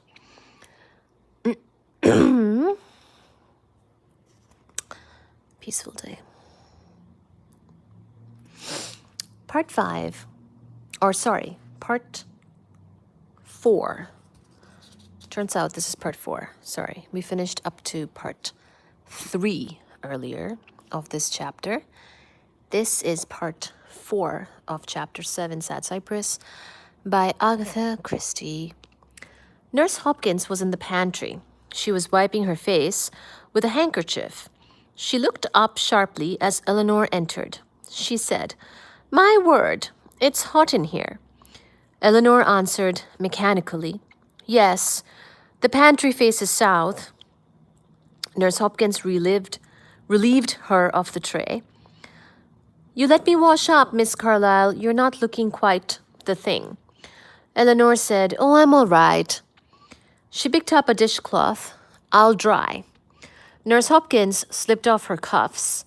She poured hot water from the kettle into the papier-mâché basin. I don't know how to say that word exactly. Eleanor said idly, looking at her wrist, "You've pricked yourself." Nurse Hopkins laughed. "On the rose trellis at the lodge, a thorn. I'll get it out presently." The rose trellis at the lodge.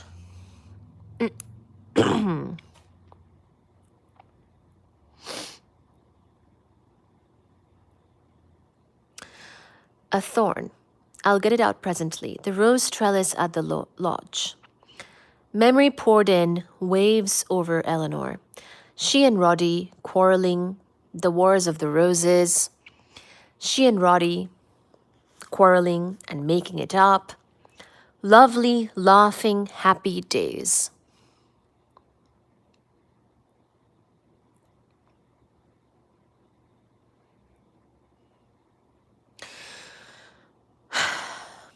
A sick wave of revulsion passed over her. What had she come to now? What black abyss of hate, of evil? She swayed a little as she stood. She thought, "I've been mad, quite mad." Nurse Hopkins was staring at her curiously. Downright odd, she seemed. So ran Nurse Hopkins's narrative later. Talking as if she didn't know what she was saying, and her eyes so bright and queer. The cups and saucers rattled in the basin. Eleanor picked up an empty fish paste pot from the table and put it into the basin. As she did so, she said, and marveled at the steadiness of her voice, "I've sorted out some clothes upstairs, Aunt Laura's things. I thought perhaps, nurse, you could advise me where they would be useful in the village." Nurse Hopkins said briskly,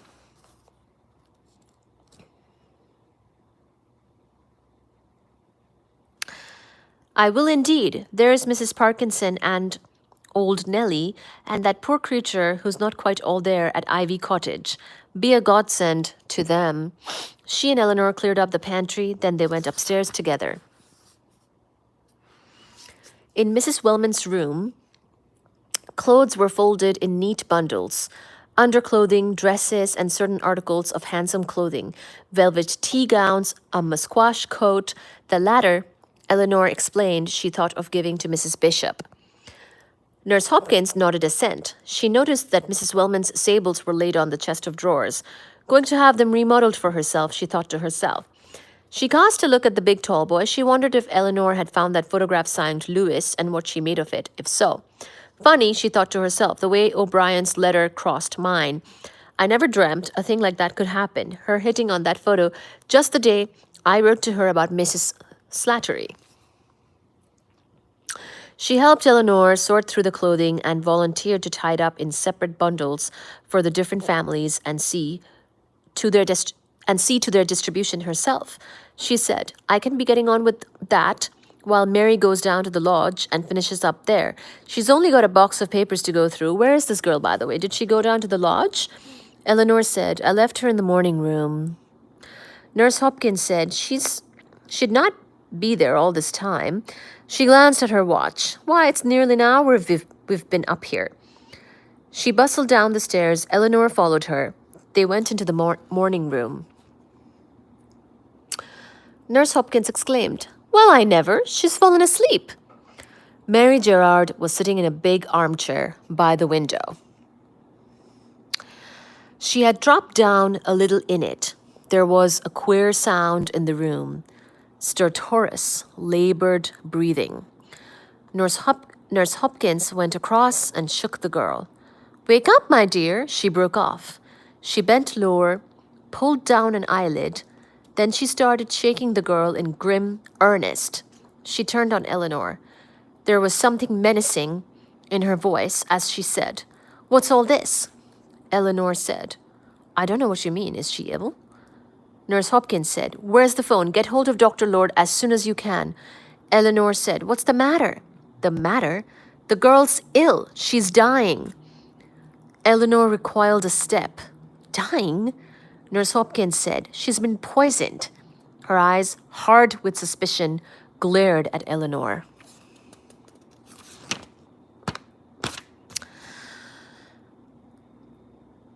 Okay, well, that was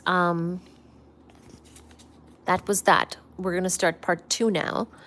We're gonna get into a little bit of the part 2 before we continue it tomorrow. But wow, Mary was poisoned, and they just found her lying in the morning room. So this is part 2 now. It's sort of a different part of the narration. We just finished part 1 in a sort of narrative style, and now we're going to do part 2. And this is the first chapter of this part 2 of this novel. Hercule Poirot, his egg-shaped head gently tilted to one side, his eyebrows raised inquiringly, his fingertips joined together, watched the young man who was striding so savagely up and down the room, his pleasant, freckled face puckered and drawn.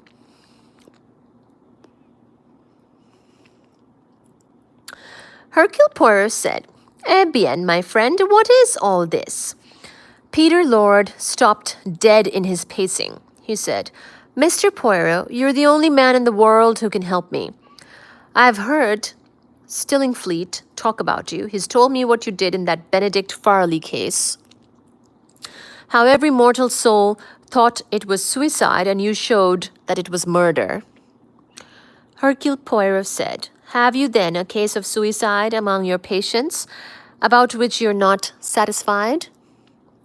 Peter Lord shook his head. He sat down opposite Poirot. He said, There's a young woman. She's been arrested and she's going to be tried for murder. I want you to find evidence that will prove that she did not do it.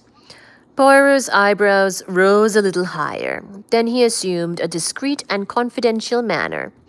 He said, You and this young lady, you are affianced, yes? You are in love with each other? Peter Lord laughed, a sharp, bitter laugh. He said, No, it's not like that. She has the bad taste to prefer a long-nosed, supercilious ass with a face like a melancholy horse. Stupid of her, but there it is. Poirot said, I see. Lord said bitterly, Oh, yes, you see all right. No need to be so tactful about it. I fell for her straight away, and because of that, I don't want her hand. See? Poirot said, What is the charge against her? She's accused of murdering a girl called Mary Gerard by poisoning her with morphine hydrochloride. You've probably read the account of the inquest in the papers.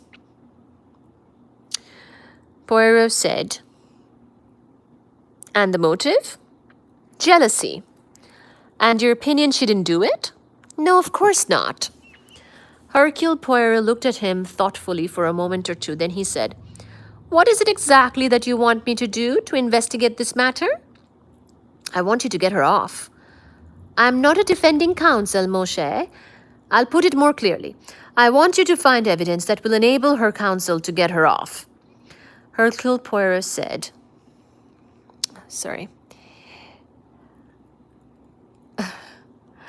Hercule Poirot said, You put this a little curiously. Peter Lord said, Because I don't wrap it up, you mean? It seems simple enough to me. I want this girl acquitted. I think you are the only man who can do it. You wish me to look into the facts, to find out the truth, to discover what really happened? I want you to find any facts that will tell in her favor. Hercule Poirot, with care and precision, lighted a very tiny cigarette. He said, But is it not a little unethical what you say there? To arrive at the truth, yes, that always interests me. But the truth is a two-edged weapon. Supposing that I find facts against the lady, do you demand that I suppress them? Peter Lord stood up. He was very white. He said, That's impossible. Nothing that you could find could be more against her than the facts already. They're utterly and completely damning. There's any amount of evidence against her, black and plain for all the world to see. You couldn't find anything that would damn her more completely than she is already. I'm asking you to use all your ingenuity. Stillfleet says you're damned ingenious. To ferret out a loophole, a possible alternative. Hercule Poirot said, Surely her lawyers will do that. Will they? The young man laughed scornfully. They're licked before they start. I think it's hopeless. They've briefed Bulmer Casey, the forlorn hope man. That's a giveaway in itself. Big orator, sob stuff, stressing the prisoner's youth, all that. But the judge won't let him get away with it. Not a hope. Hercule Poirot said, Supposing she is guilty, do you still want to get her acquitted? Peter Lord said quietly, Yes. Hercule Poirot moved in his chair. He said, You interest me. After a minute or two, he said, You had better, I think, tell me the exact facts of the case. Haven't you read anything about it in the papers? Hercule Poirot waved a hand. A mention of it, yes, but the newspapers, they are so inaccurate. I never go by what they say. Peter Lord said, It's quite simple, horribly simple. This girl, Eleanor Carlyle, had just come into a place near here, Hunterbury Hall, and a fortune from her aunt, who died intestate. Aunt's name was Wellman. Aunt had a nephew by marriage, Roderick Wellman. He was engaged to Eleanor Carlyle, long-standing business, known each other since children. There was a girl down at Hunterbury, Mary Gerard, daughter of the lodge keeper. Old Mrs. Wellman had made a lot of fuss about her, paid for her education, etc. Consequences, girl was too outward seeming a lady. Roderick Wellman, it seems, fell for her. In consequence, engagement was broken off.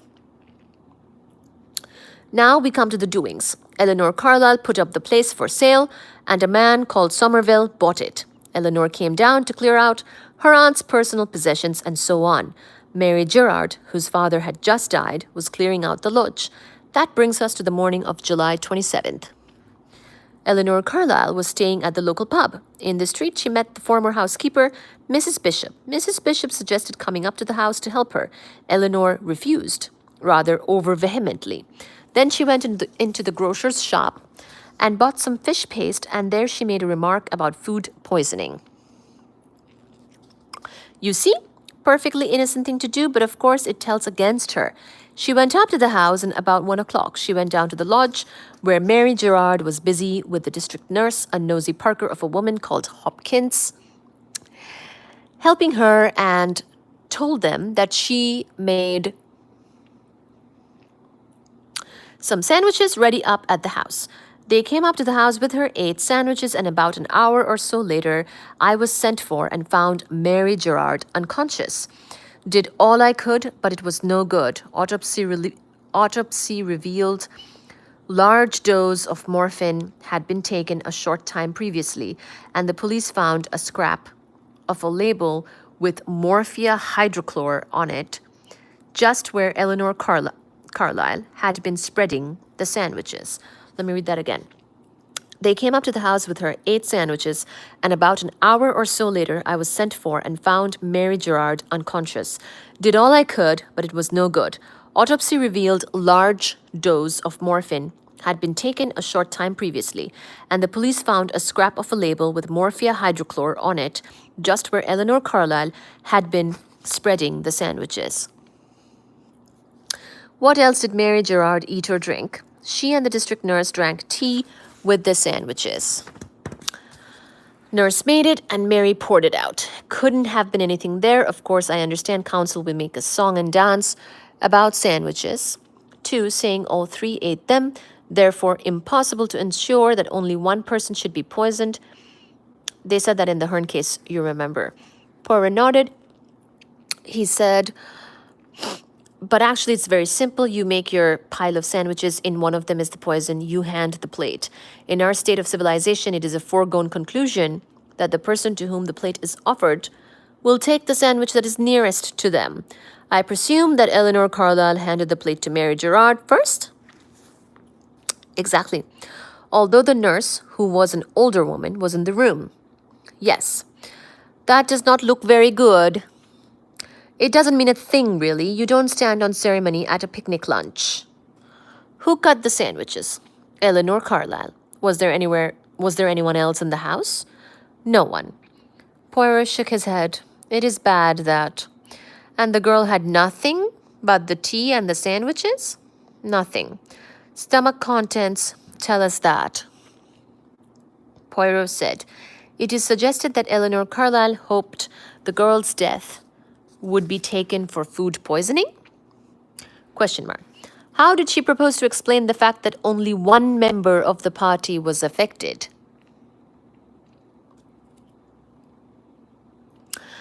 Peter Lord said, it does happen that way sometimes. Also, there were 2 pots of paste, both much alike in appearance.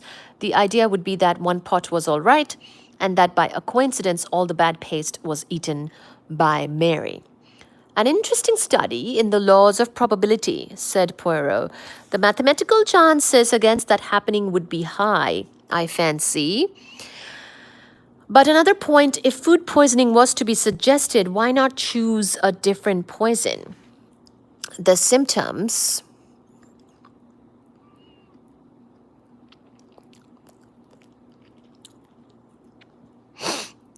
Sorry.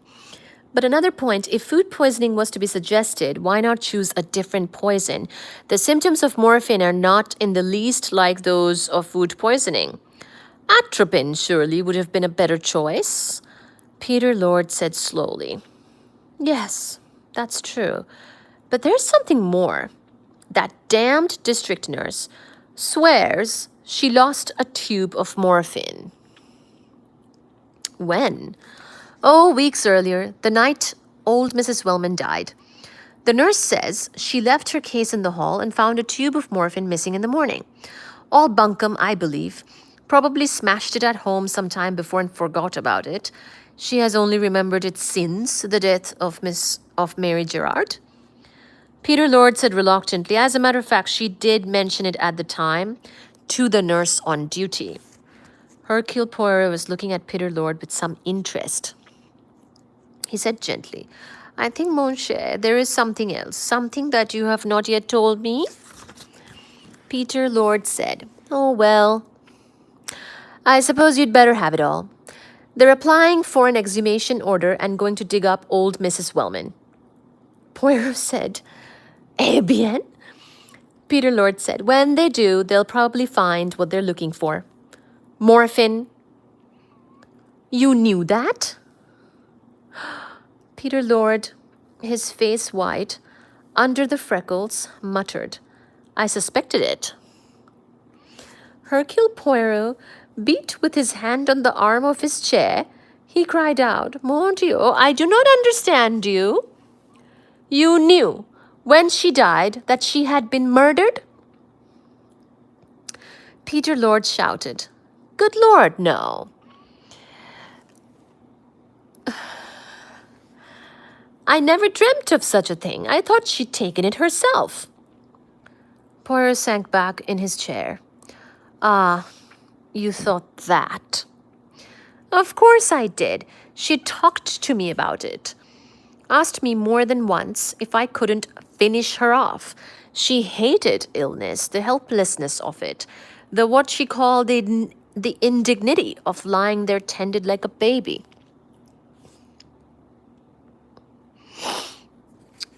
And she was a very determined woman. Oh, Suchi. He was silent a moment, then he went on. I was surprised at her death. I hadn't expected it. I sent the nurse out of the room and made as thorough an investigation as I could. Of course, it was impossible to be sure without an autopsy. Well, what was the good of that? If she had taken a shortcut, why make a song and dance about it and create a scandal? Better sign the certificate and let her be buried in peace. After all, I couldn't be sure. I decided wrong, I suppose, but I never dreamed for one moment of foul play. I was quite sure she had done it herself. Poirot asked, How do you think she had got hold of the morphine? I hadn't the least idea, but as I tell you, she was a very clever, resourceful woman with a plenty of ingenuity and remarkable determination. Would she have got it from the nurses? Peter Lord shook his head. Never on your life. You don't know nurses. From her family? Possibly. Might have worked on their feelings. Hercule Poirot said, You have told me that Mrs. Wellman died intestate. If she had lived, would she have made a will? Oh. Peter Lord grinned suddenly. Putting your finger with fiendish accuracy on all the vital spots, aren't you? Yes, she was going to make a will. Very agitated about it. Couldn't speak intelligently, but made her wishes clear. Eleanor Carlyle was to have telephoned the lawyer first thing in the morning.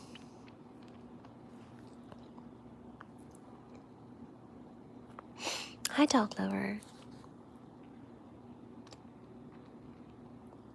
So Eleanor Carlyle knew that her aunt wanted to make a will, and if her aunt died without making one, Eleanor Carlyle inherited everything?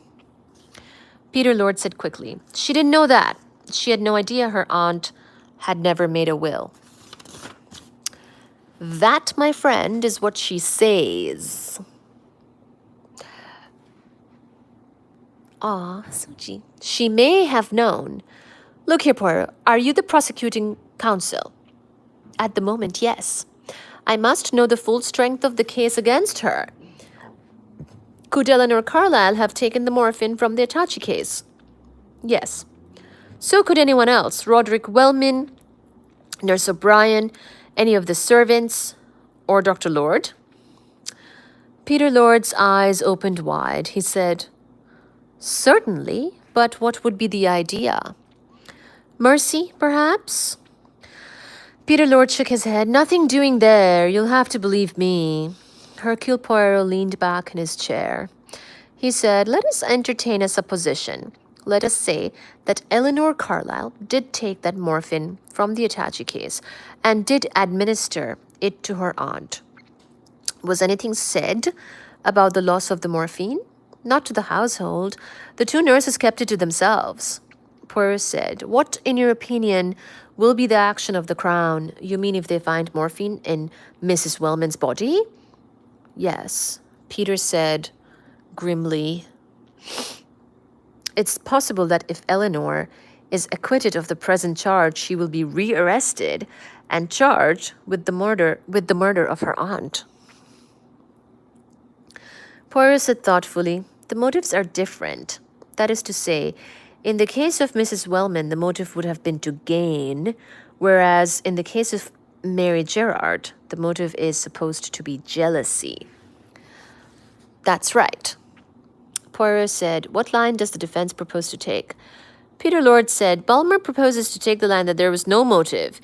He'll put forward the theory that the engagement between Eleanor and Roderick was a family business, entered into for family reasons, to please Mrs. Wellman, and that the moment the old lady was dead, Eleanor broke it off of her own accord. Roderick Wellman will give evidence to that effect. I think he almost believes it. Believes that Eleanor did not care for him to any great extent. Yes. In which case, said Poirot, she would have no reason for murdering Mary Gerard. Exactly.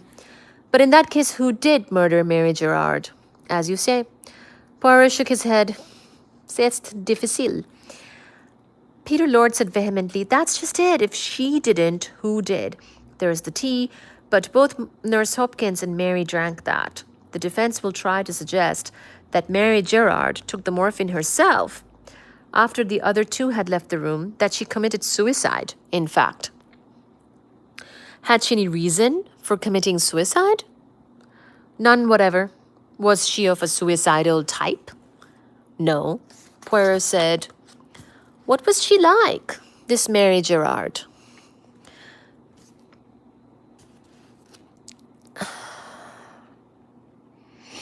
Oh, Suji's cuddling.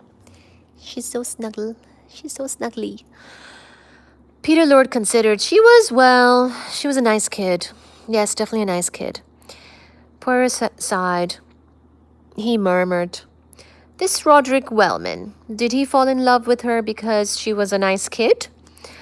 Peter Lord smiled. Oh, I get what you mean. She was beautiful, all right. And you yourself, you had no feeling for her? Peter Lord stared. Good Lord, no. Hercule Poirot reflected for a moment or two. Then he said, Roderick Wellman says that there was affection between him and Eleanor Carlyle, but nothing stronger. Do you agree to that? How the hell should I know? Poirot shook his head. You told me when you came into this room that Eleanor Carlyle had the bad taste to be in love with a long-nosed, supercilious ass. That, I presume, is a description of Roderick Wellman. So according to you, she does care for him. Peter Lord said in a low, exasperated voice, she cares for him all right. Cares like hell. Poirot said, then there was a motive. Peter Lord swerved round on him, his face alight with anger. Does it matter? She might have done it, yes. I don't care if she did. Poirot said, aha! But I don't want her hanged. I tell you, supposing she was driven desperate. Love's a desperate and twisting business. It can turn a worm into a fine fellow, and it can bring a decent, straight man down to the dregs.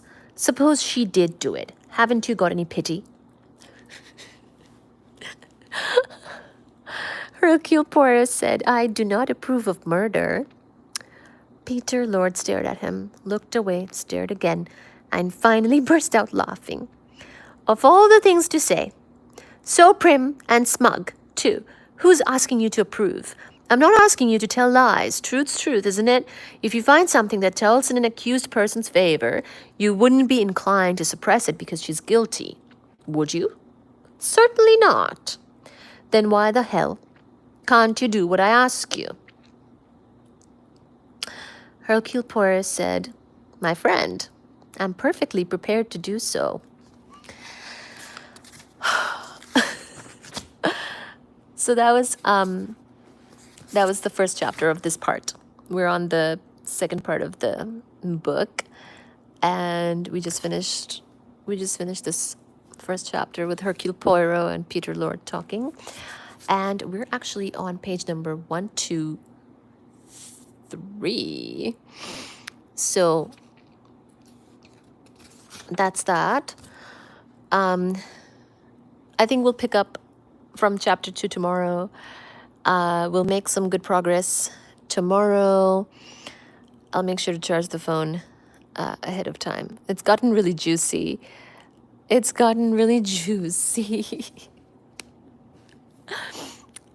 I read the book before, but I've kind of forgotten all the details, so it's really nice to read it again as if I haven't. I've read every Agatha Christie book, but they're all so good.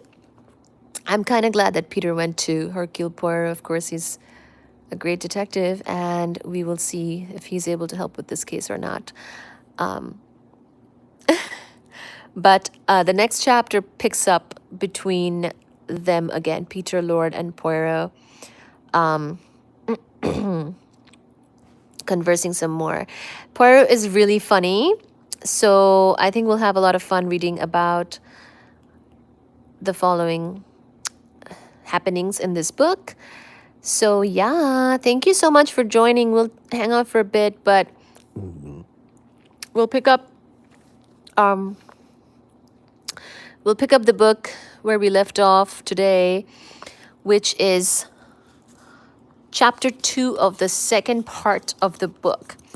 So we've finished the first part of the novel where the narration was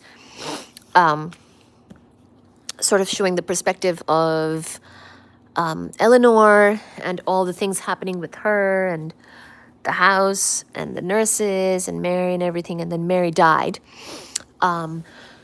Mary was poisoned, and and the only person, it seems, who would have had access to poisoning her was, of course, Eleanor. And she also had a good motive, because we know that Eleanor loves Roddy, and Roddy fell in love with Mary, and their engagement had to be broken off. So now Peter Lord, the doctor of the passed away lady who was the aunt of Eleanor, he loves Eleanor. He really likes her. So he wants to help her out, and he has now employed Hercule Poirot on the case. So that's where we're at. And we will certainly pick this up starting tomorrow. Today's a lovely day here. I hope that it's nice and sunny and lovely as well tomorrow, so we can have a nice, peaceful, relaxing, soothing time and hang out and read.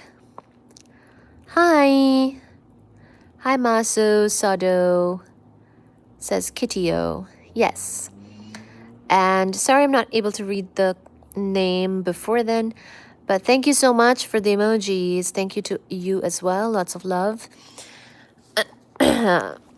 Please do like and share our live streams if you can with your friends as well, and have them join us. We can continue our chats, continue hanging out, and we can continue with our reading of this very interesting, delicious novel. Kaya! Yes, of course. Kaya, thank you for joining. Yes, of course, remember you. Heike! Heike says, thank you for reading. Sad Cypress, see you tomorrow. Happy evening to Baji. Second part of novel next time. Yes, we just started the second part of this novel. Sort of how it's organized is that the part one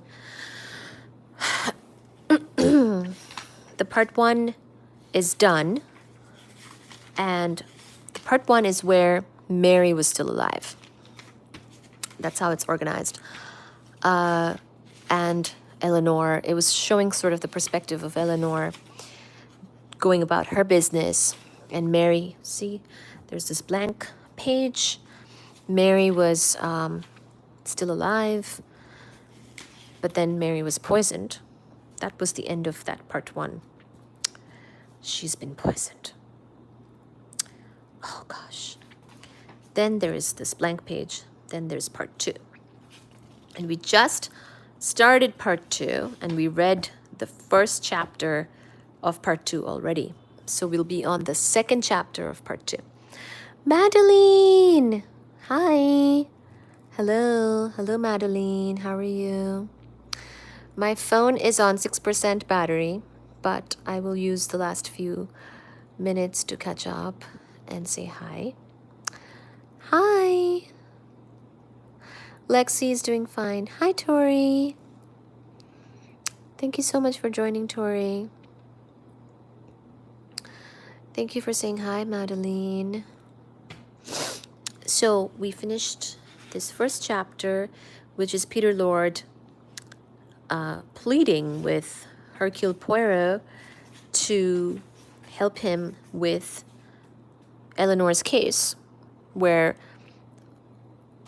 a lot of the, if not all of the evidence is stacked up against Eleanor for the murder of Mary Gerard. And Hercule Poirot is like, well, do you want me to find the truth or do you want me to save her? Because Hercule Poirot is all about the truth and investigating these murders. So we finished that first chapter. We will continue from chapter 2, part 2 tomorrow.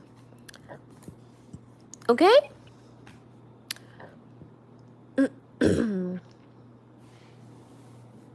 Sounds good. Tori says, your battery's at a 46%. Madeline says, I'm at a friend's house. Yay! Say hi to your friend, Madeline. Maybe they can join our live streams too. Welcome to everybody who is joining and or seeing this later on and or seeing this as a video uploaded to the channel. Once again, thank you so very much for being here on our live streams, especially Saturday, Sunday when we do our long lives. Thank you so much.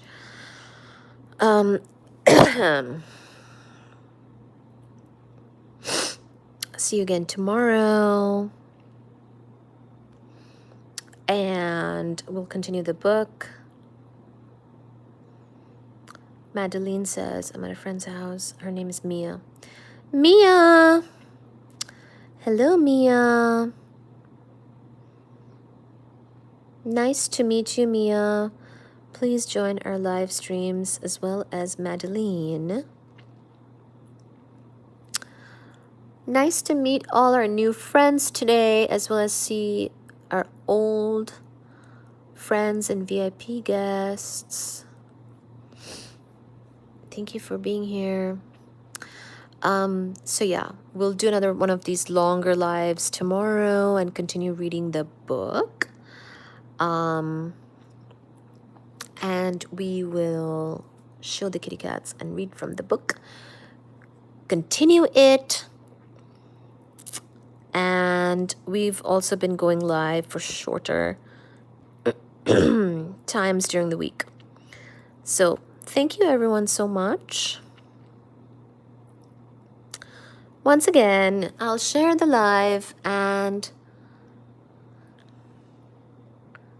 if you see this, oh yeah, so Tori, yes, thank you. You'll be on my live stream tomorrow.